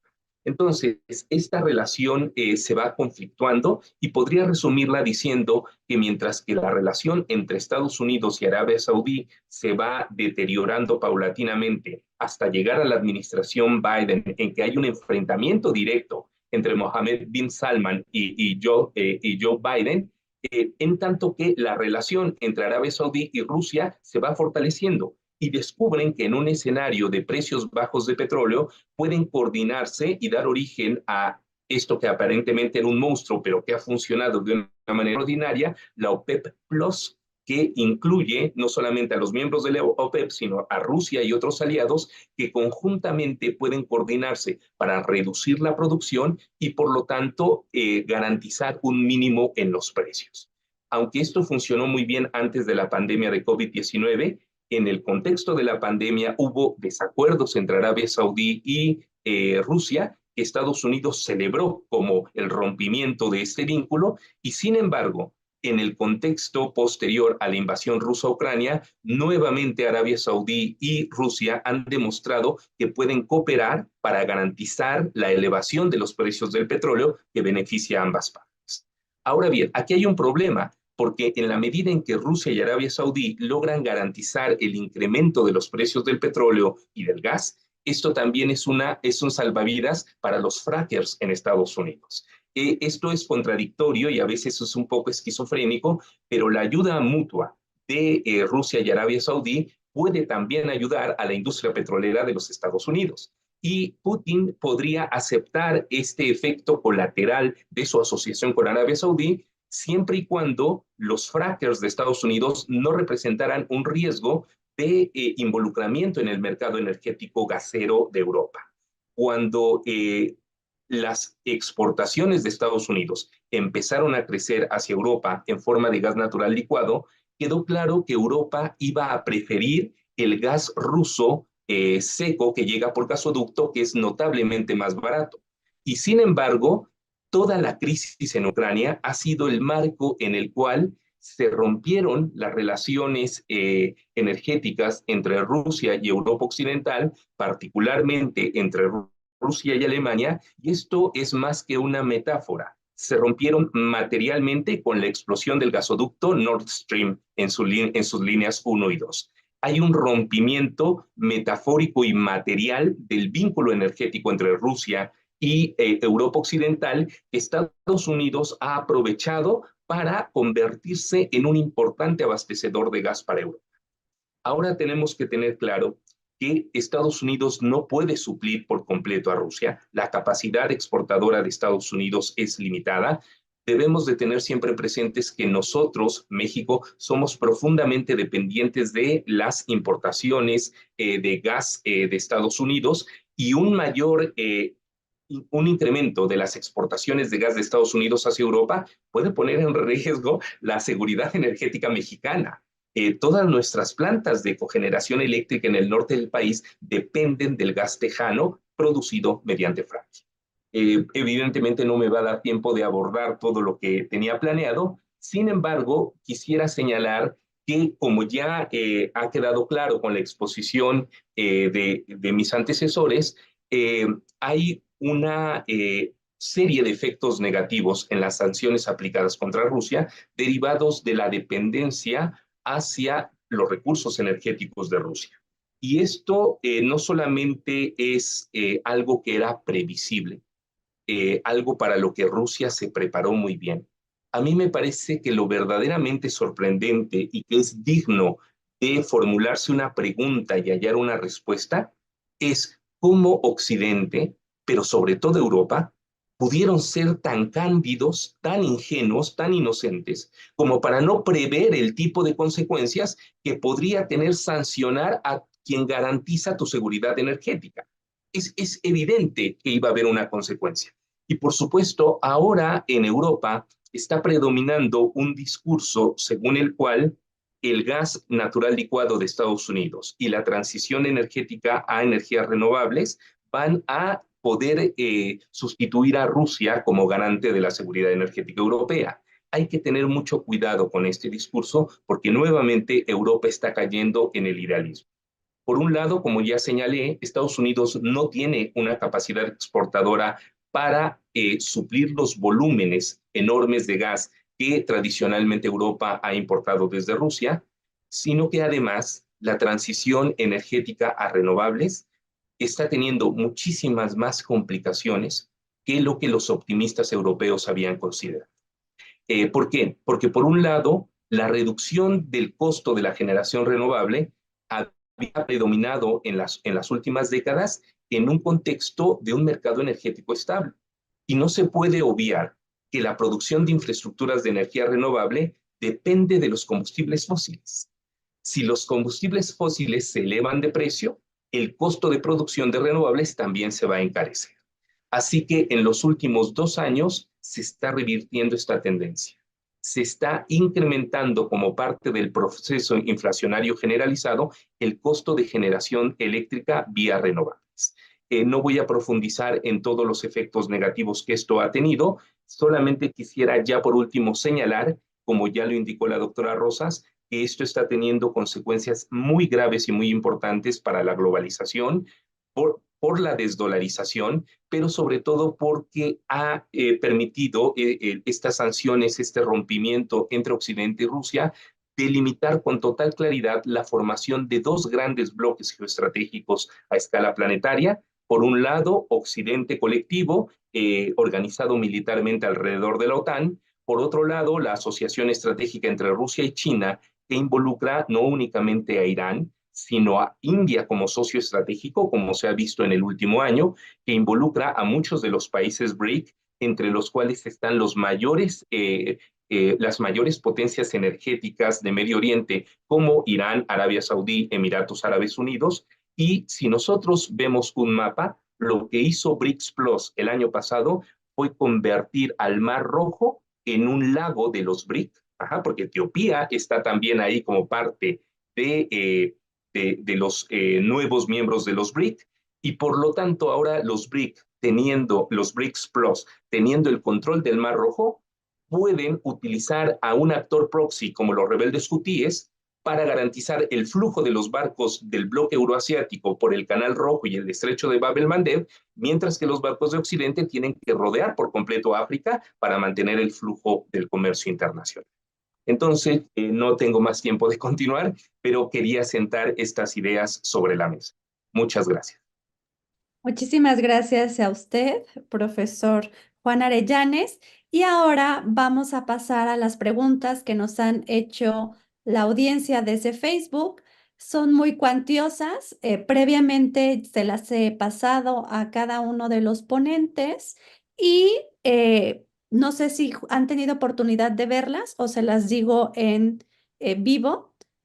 Profesor Juan Pablo Prado Layande le preguntan, cuando termine el conflicto ruso-ucraniano, porque tendrá que terminar algún día, ¿tendrá recursos Ucrania para reembolsar todo el apoyo recibido? ¿Le condonarán la deuda? Si se la cobran, ¿con qué respaldará Ucrania su promesa de pago? Otra pregunta es, si sumamos el apoyo que recibe Ucrania al que Estados Unidos le da a Israel para luchar contra el terrorismo de Hamás, ¿cuánto dinero queda de la asistencia de la AOD para los países en desarrollo? Una pregunta más para el profesor Juan Pablo Prado es, ¿en qué en estos momentos Rusia otorga ayuda al desarrollo a algún aliado? También le preguntan a Jakes, la militarización del espacio con nuevos sistemas de arma, más ciberataques y otros problemas destruirá la cooperación entre las agencias espaciales en el mundo. ¿Hay cooperación entre la ALCE y Roscos? Una pregunta más es, ¿impulsar en las universidades los procesos espaciales con las diferentes agencias espaciales podría también ayudar a atender puentes entre los países en conflicto? Las preguntas para la profesora María Cristina Rosas. ¿México sanciona a nivel unilateral? ¿México es sancionado por Estados Unidos? ¿Por qué México sancionó a Corea del Norte con Peña Nieto y dejó de sancionarlo con AMLO? Otra pregunta más. ¿Las políticas energéticas de Rusia, Europa y otros países favorecen la desglobalización? Una pregunta planteada para el profesor Juan Arellanes es, ¿Europa será enérgicamente verde? Porque ahora comentan en Alemania que a lo mejor reabren sus centrales nucleares. Y una pregunta en general, ¿cómo afecta la muerte de Navalny a las elecciones del próximo mes en Rusia? Luego entonces vamos a seguir con el orden de las presentaciones de la ponencia y tendremos alrededor de 3, 4 minutos para las respuestas y o las reflexiones finales. Profesor Juan Pablo Prado, lo escuchamos. Muchas gracias. Voy a ser veloz. La doctora Cristina Rosas también me lanzó unas preguntas desafiantes muy interesantes. En efecto, Estados Unidos prefiere evitar la cooperación, prefiere evitar el constructive engagement, porque conoce el síndrome del comensal satisfecho. Cuando un país ofrece cooperación, da un incentivo, pero no hay una tasa de retorno asegurada. Entonces, sobre todo los republicanos que no creen en la cooperación, ni menos en la cooperación para el desarrollo, porque saben que la cooperación para el desarrollo, sobre todo estadounidense, es un recurso de política exterior, no necesariamente para desarrollar, sino para promover intereses nacionales en los receptores. Estados Unidos prefiere las sanciones que la cooperación, porque en la cooperación hay un incentivo que no necesariamente va a tener o va a generar un comportamiento o el comportamiento deseado en el receptor. Por eso Estados Unidos prefiere sanciones. Y además porque es una república y porque a nivel presidencial es más fácil que desde ahí se sancione que, por ejemplo, la Unión Europea, que tiene que haber consenso en el Consejo de la Unión Europea. Es decir, hay veto en temas de política exterior y desde luego de sanciones. Por eso Estados Unidos se erige como el rey de las sanciones. Además, las sanciones tienen un gran impacto y visibilidad tanto interna como externa, como un ejercicio duro de poder. Entonces, es un ejercicio de política exterior para consumo nacional, sobre todo en época de elecciones. Y bueno, muy interesante también lo que se señaló del modelo de sustitución de importaciones que hace Rusia. Si se dan cuenta, está aplicando el modelo cepalino de los 40, de los 50, en la época actual y le está dando resultado. Y esto implica algo desde la teoría de la CRI interesante. Falló la teoría de la interdependencia energética compleja de Keohane y nos falló en la relación Rusia-Unión Europea. Pensábamos que iba a haber paz, estabilidad, que se iba a priorizar la cooperación, pero vimos que no necesariamente esto se cumplió. Los agricultores europeos están muy enojados con tanta ayuda a Ucrania en detrimento de la política agraria común. Y eso ya lo estamos viendo en manifestaciones en Francia, en España, en un montón de países. Si Ucrania va a tener recursos para pagar, es una excelente pregunta. No creo que los tenga, porque la devastación es enorme, pero para eso habrá negociaciones a favor de la Unión Europea. No veamos a la Unión Europea como la potencia civil global que se quiere mostrar, sino también como una región que quiere ejercer poder, influencia, y pues Ucrania tiene granos. Entonces, pues quizás por ahí pueda ser, tiene recursos hídricos y quizás por ahí sea la moneda de cambio, porque la ayuda no se da porque sí. La ayuda busca una tasa de retorno. ¿Cuánta AOD queda para los países en desarrollo? Pues muy poca, porque se está priorizando, ya vimos, a Ucrania. 2, a países aliados, históricamente esto ocurre, y sobre todo también para apoyar a países que van en contra de Rusia en foros multilaterales. Por tanto, no vale la pena ser país pequeñito, alejado de esta guerra sistémica y que, digamos, no tiene un valor estratégico en esta contienda internacional. La ODE se va a conceder, es una hipótesis, a países que apoyen la cruzada en contra de Moscú. Rusia sí otorga ayuda internacional, no es país OCDE, no es país miembro del Comité de Asistencia para el Desarrollo, pero ha aumentado su cooperación internacional a terceros países. Por ejemplo, lo que está haciendo ahora es hacer congresos donde invita a académicos para decir, y la academia latinoamericana apoya a Rusia. Yo tuve una invitación hace unos cuantos meses para ir a San Petersburgo. ¿Quién no quiere ir a San Petersburgo? Pero la verdad no acepté porque pues utilizan su poder suave, ¿verdad? Que es cooperación, recurso público para, digamos, legitimar la invasión. Pero sí que Rusia ofrece cooperación en distintos sentidos a sus países aliados para comprar voluntades. Y la última pregunta, creo que son esas las que me corresponden y no quiero tomarme más tiempo para respetar el tiempo de mis colegas. Gracias. Muchas gracias, profesor Juan Pablo. Le damos el turno a Jakes Quiroz, por favor. Muchas gracias, Priscila. Igual intentaré ser breve con las respuestas.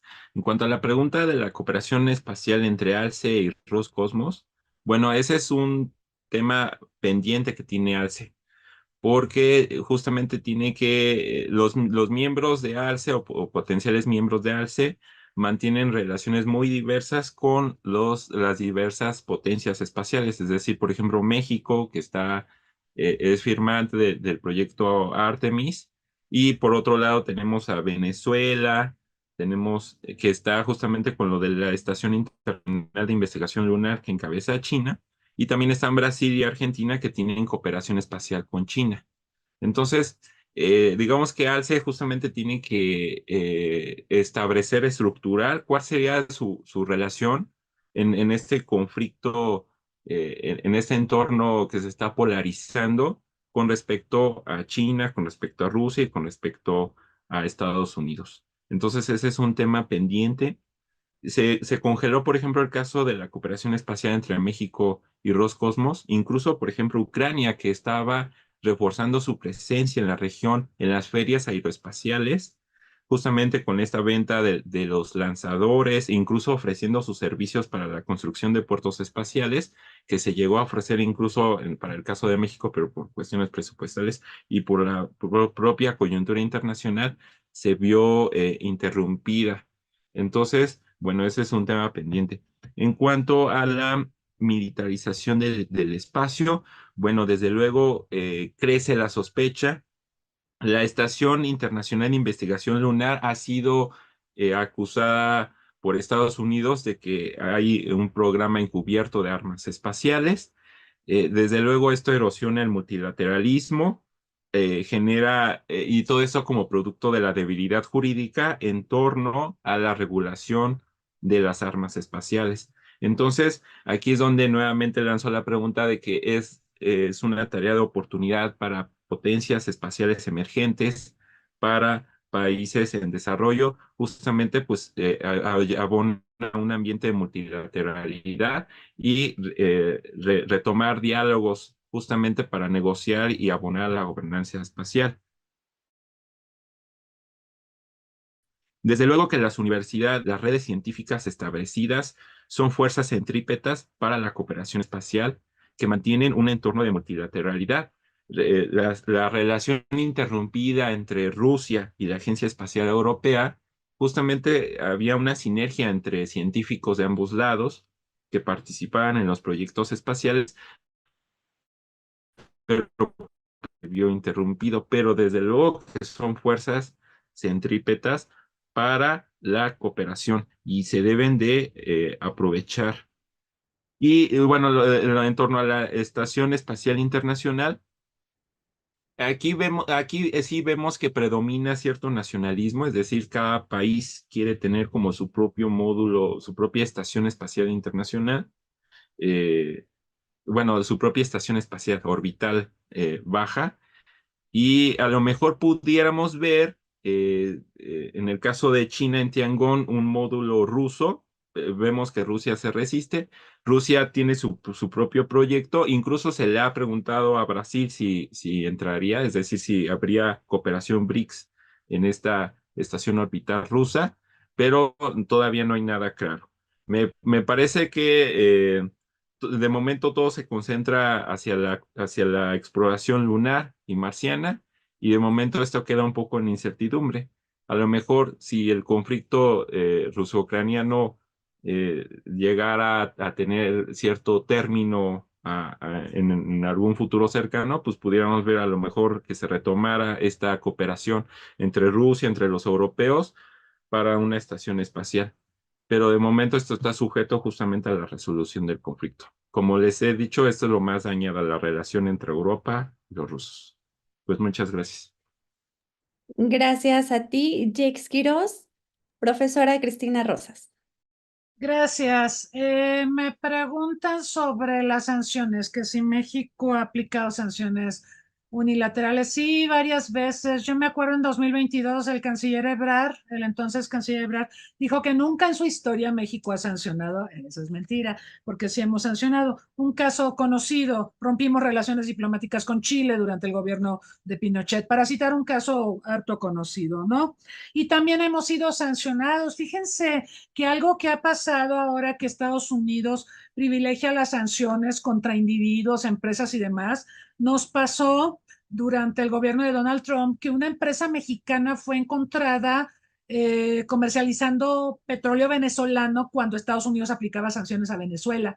Y entonces el Departamento del Tesoro nos avisó y rápidamente el gobierno mexicano interrumpió las actividades de la empresa en cuestión y se inició un juicio contra los dueños de la empresa. México también es señalado por el Departamento del Tesoro por actos de corrupción de funcionarios y también ha indiciado el Departamento del Tesoro a la delincuencia organizada, a los capos de la droga y demás. Entonces México sí es motivo de sanciones de manera directa por parte de Estados Unidos y esto va a ser la norma y se va a incrementar al paso del tiempo porque, como decíamos, es una herramienta que le gusta mucho a Estados Unidos y que puede tener efectos muy importantes en un país tan dependiente de la Unión Americana como el nuestro. Porque ahorita que señalábamos que Rusia no es tan dependiente de Estados Unidos, también tiene margen para moverse, pero nosotros no.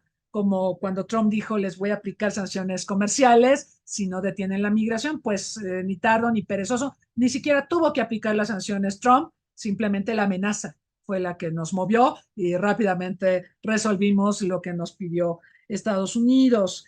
Preguntaban también sobre el tema energético, las políticas energéticas de Rusia, Europa, si favorecen la desglobalización. Creo que el maestro Arellanes puede dar una mejor respuesta que una servidora, pero preguntaron si terminaría la guerra en Ucrania si Trump llega a la presidencia. Yo pienso que sí. Esta pregunta también la hicieron la semana pasada y nuestro invitado español dijo tajante, sí, se acaba la guerra en Ucrania. Y se va a acabar la guerra en Ucrania, pero Europa va a quedar con una problemática inmensa porque va a tener que reforzar su seguridad, porque Estados Unidos los va a obligar a que asuman más carga presupuestal, ¿no? En el mantenimiento de la OTAN, y entonces esto no lo están viendo de manera muy positiva los europeos. Y quisiera terminar señalando lo importante que es que los países, que miremos las respuestas de los países latinoamericanos a las sanciones que se le han aplicado a Rusia, porque varios países nuestros se han negado a acatarlas, no es solo México. Y quiero mencionar también que hay varios países latinoamericanos, algunos muy moderados, como Chile, tiene un gobierno de izquierda, pero es una izquierda bastante moderada, que ha despotricado contra las sanciones de Estados Unidos contra Cuba y Venezuela, y textualmente Gabriel Boric dijo en un discurso que las sanciones contra Cuba y Venezuela nos destruyen como región. Entonces el tema es candente, es un tema donde quizá deberíamos de plantear la posibilidad de generar una política regional en esta materia. Yo sé que se ve lejano y además tenemos disrupciones en la propia América Latina como las de los gobiernos de Argentina, de El Salvador, etcétera. Pero bueno, yo terminaría aquí. Muchas gracias. Muchísimas gracias. Profesor Juan Arellanes, lo escuchamos. Sí, muchas gracias. También intentaré ser lo más breve posible. Primero respondo directamente la pregunta que me formularon sobre si Europa será energéticamente verde.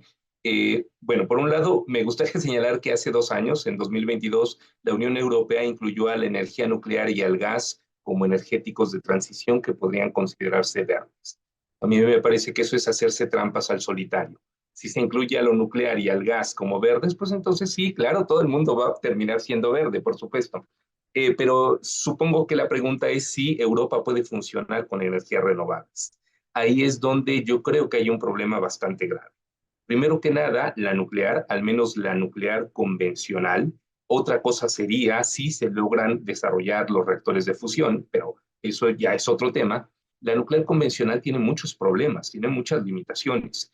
El año pasado, Francia paralizó muchas plantas nucleares, no solamente por necesidades técnicas de mantenimiento. El parque nuclear francés está bastante avejentado, sino sobre todo porque no había suficiente agua para enfriar a los reactores, por la sequía, por el descenso de las lluvias. Y entonces, el pensar que la nuclear es así como, pues regresemos a la nuclear y asunto arreglado, no, las cosas no son tan sencillas. Entonces, ¿puede Europa funcionar con fotovoltaica y eólica? Nuevamente, en parte sí, pero no completamente. ¿Por qué? Porque son formas energéticas, uno, que solo generan electricidad, no generan combustibles líquidos, y número dos, son redes inestables. Necesitan algún tipo de combustible estable, sea nuclear o sea gas, que mantenga un abastecimiento estable, y luego, mientras haya sol y mientras haya viento, que se genere todo lo que se pueda de electricidad. Pero cuando no hay ni sol ni viento, que es bastante más frecuente que lo que pensamos, pues hay que tener combustibles de apoyo, sean nucleares, gas o incluso carbón. ¿Okay? El carbón no es algo que Europa haya abandonado. El año antepasado, cuando el precio del gas estaba por las nubes, Alemania tuvo que recurrir a sus plantas de carbón. Entonces, no pensemos que la transición energética es algo fácil. A mí me parece que hay mucho idealismo cuando se habla de transición energética. La humanidad no conoce la transición energética. Cuando la gente suele decir así como cualquier cosa, que pasamos de la leña al carbón y del carbón al petróleo, se nos olvida que en este momento la humanidad usa más leña y más carbón y más gas y petróleo que en cualquier otro momento de la historia. La humanidad no renuncia a energéticos. La humanidad acumula nuevos energéticos. Las renovables vendrán a sumar, pero pensar que van a sustituir a lo ya existente es algo que me parece idealista. Y retomando la pregunta que amablemente me pasó la doctora Rosas respecto a que si la guerra en Ucrania y este enfrentamiento puede llevar a... la pregunta era si puede provocar...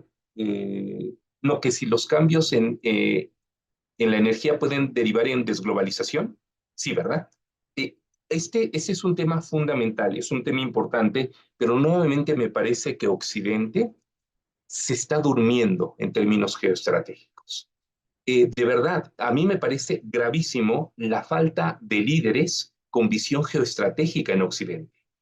Abordaré únicamente el tema, por ejemplo, de los minerales críticos para las energías renovables, empezando por las tierras raras y continuando con el germanio, una cantidad inmensa de minerales críticos que ni Estados Unidos ni Europa son autosuficientes y que son esenciales para tecnologías de punta, no solamente la eólica y la fotovoltaica, sobre todo para baterías, por ejemplo, pero también para chips, o sea, son absolutamente esenciales para las nuevas tecnologías. Hay que ver el mapa de los países que tienen las reservas y son Rusia, China y los aliados que están ganando en África. Por supuesto, algunos en Occidente, pero sobre todo latinoamericanos, pueden aportar algo, pero en realidad es un desbalance total cómo el bloque euroasiático está acaparando los principales minerales estratégicos para la transición energética, pero también para otras tecnologías como la inteligencia artificial. Es decir, para hacer un chip te sirve lo mismo para un dron que para un panel fotovoltaico, para un generador eólico, para las computadoras de inteligencia artificial, y para hacer chips se requieren tierras raras y China tiene el monopolio casi absoluto de las tierras raras. Entonces, sí hacen falta líderes con una visión geoestratégica en Occidente. Con eso cerraré.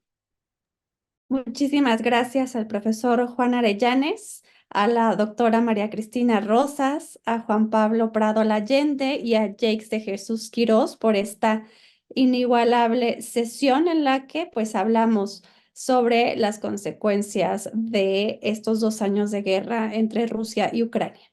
Y bueno, el Centro Olof Palme los invita a participar en la siguiente sesión de este seminario sobre las consecuencias de la guerra de Rusia y Ucrania 2 años después, el próximo 23 de febrero, igualmente a las 9 de la mañana, en la que el tema será la ampliación de la OTAN y la seguridad internacional. Una vez más, tendremos invitados muy especiales, así que los esperamos en nuestra siguiente sesión. Muchísimas gracias a todas y a todos por acompañarnos. Que tengan excelente viernes.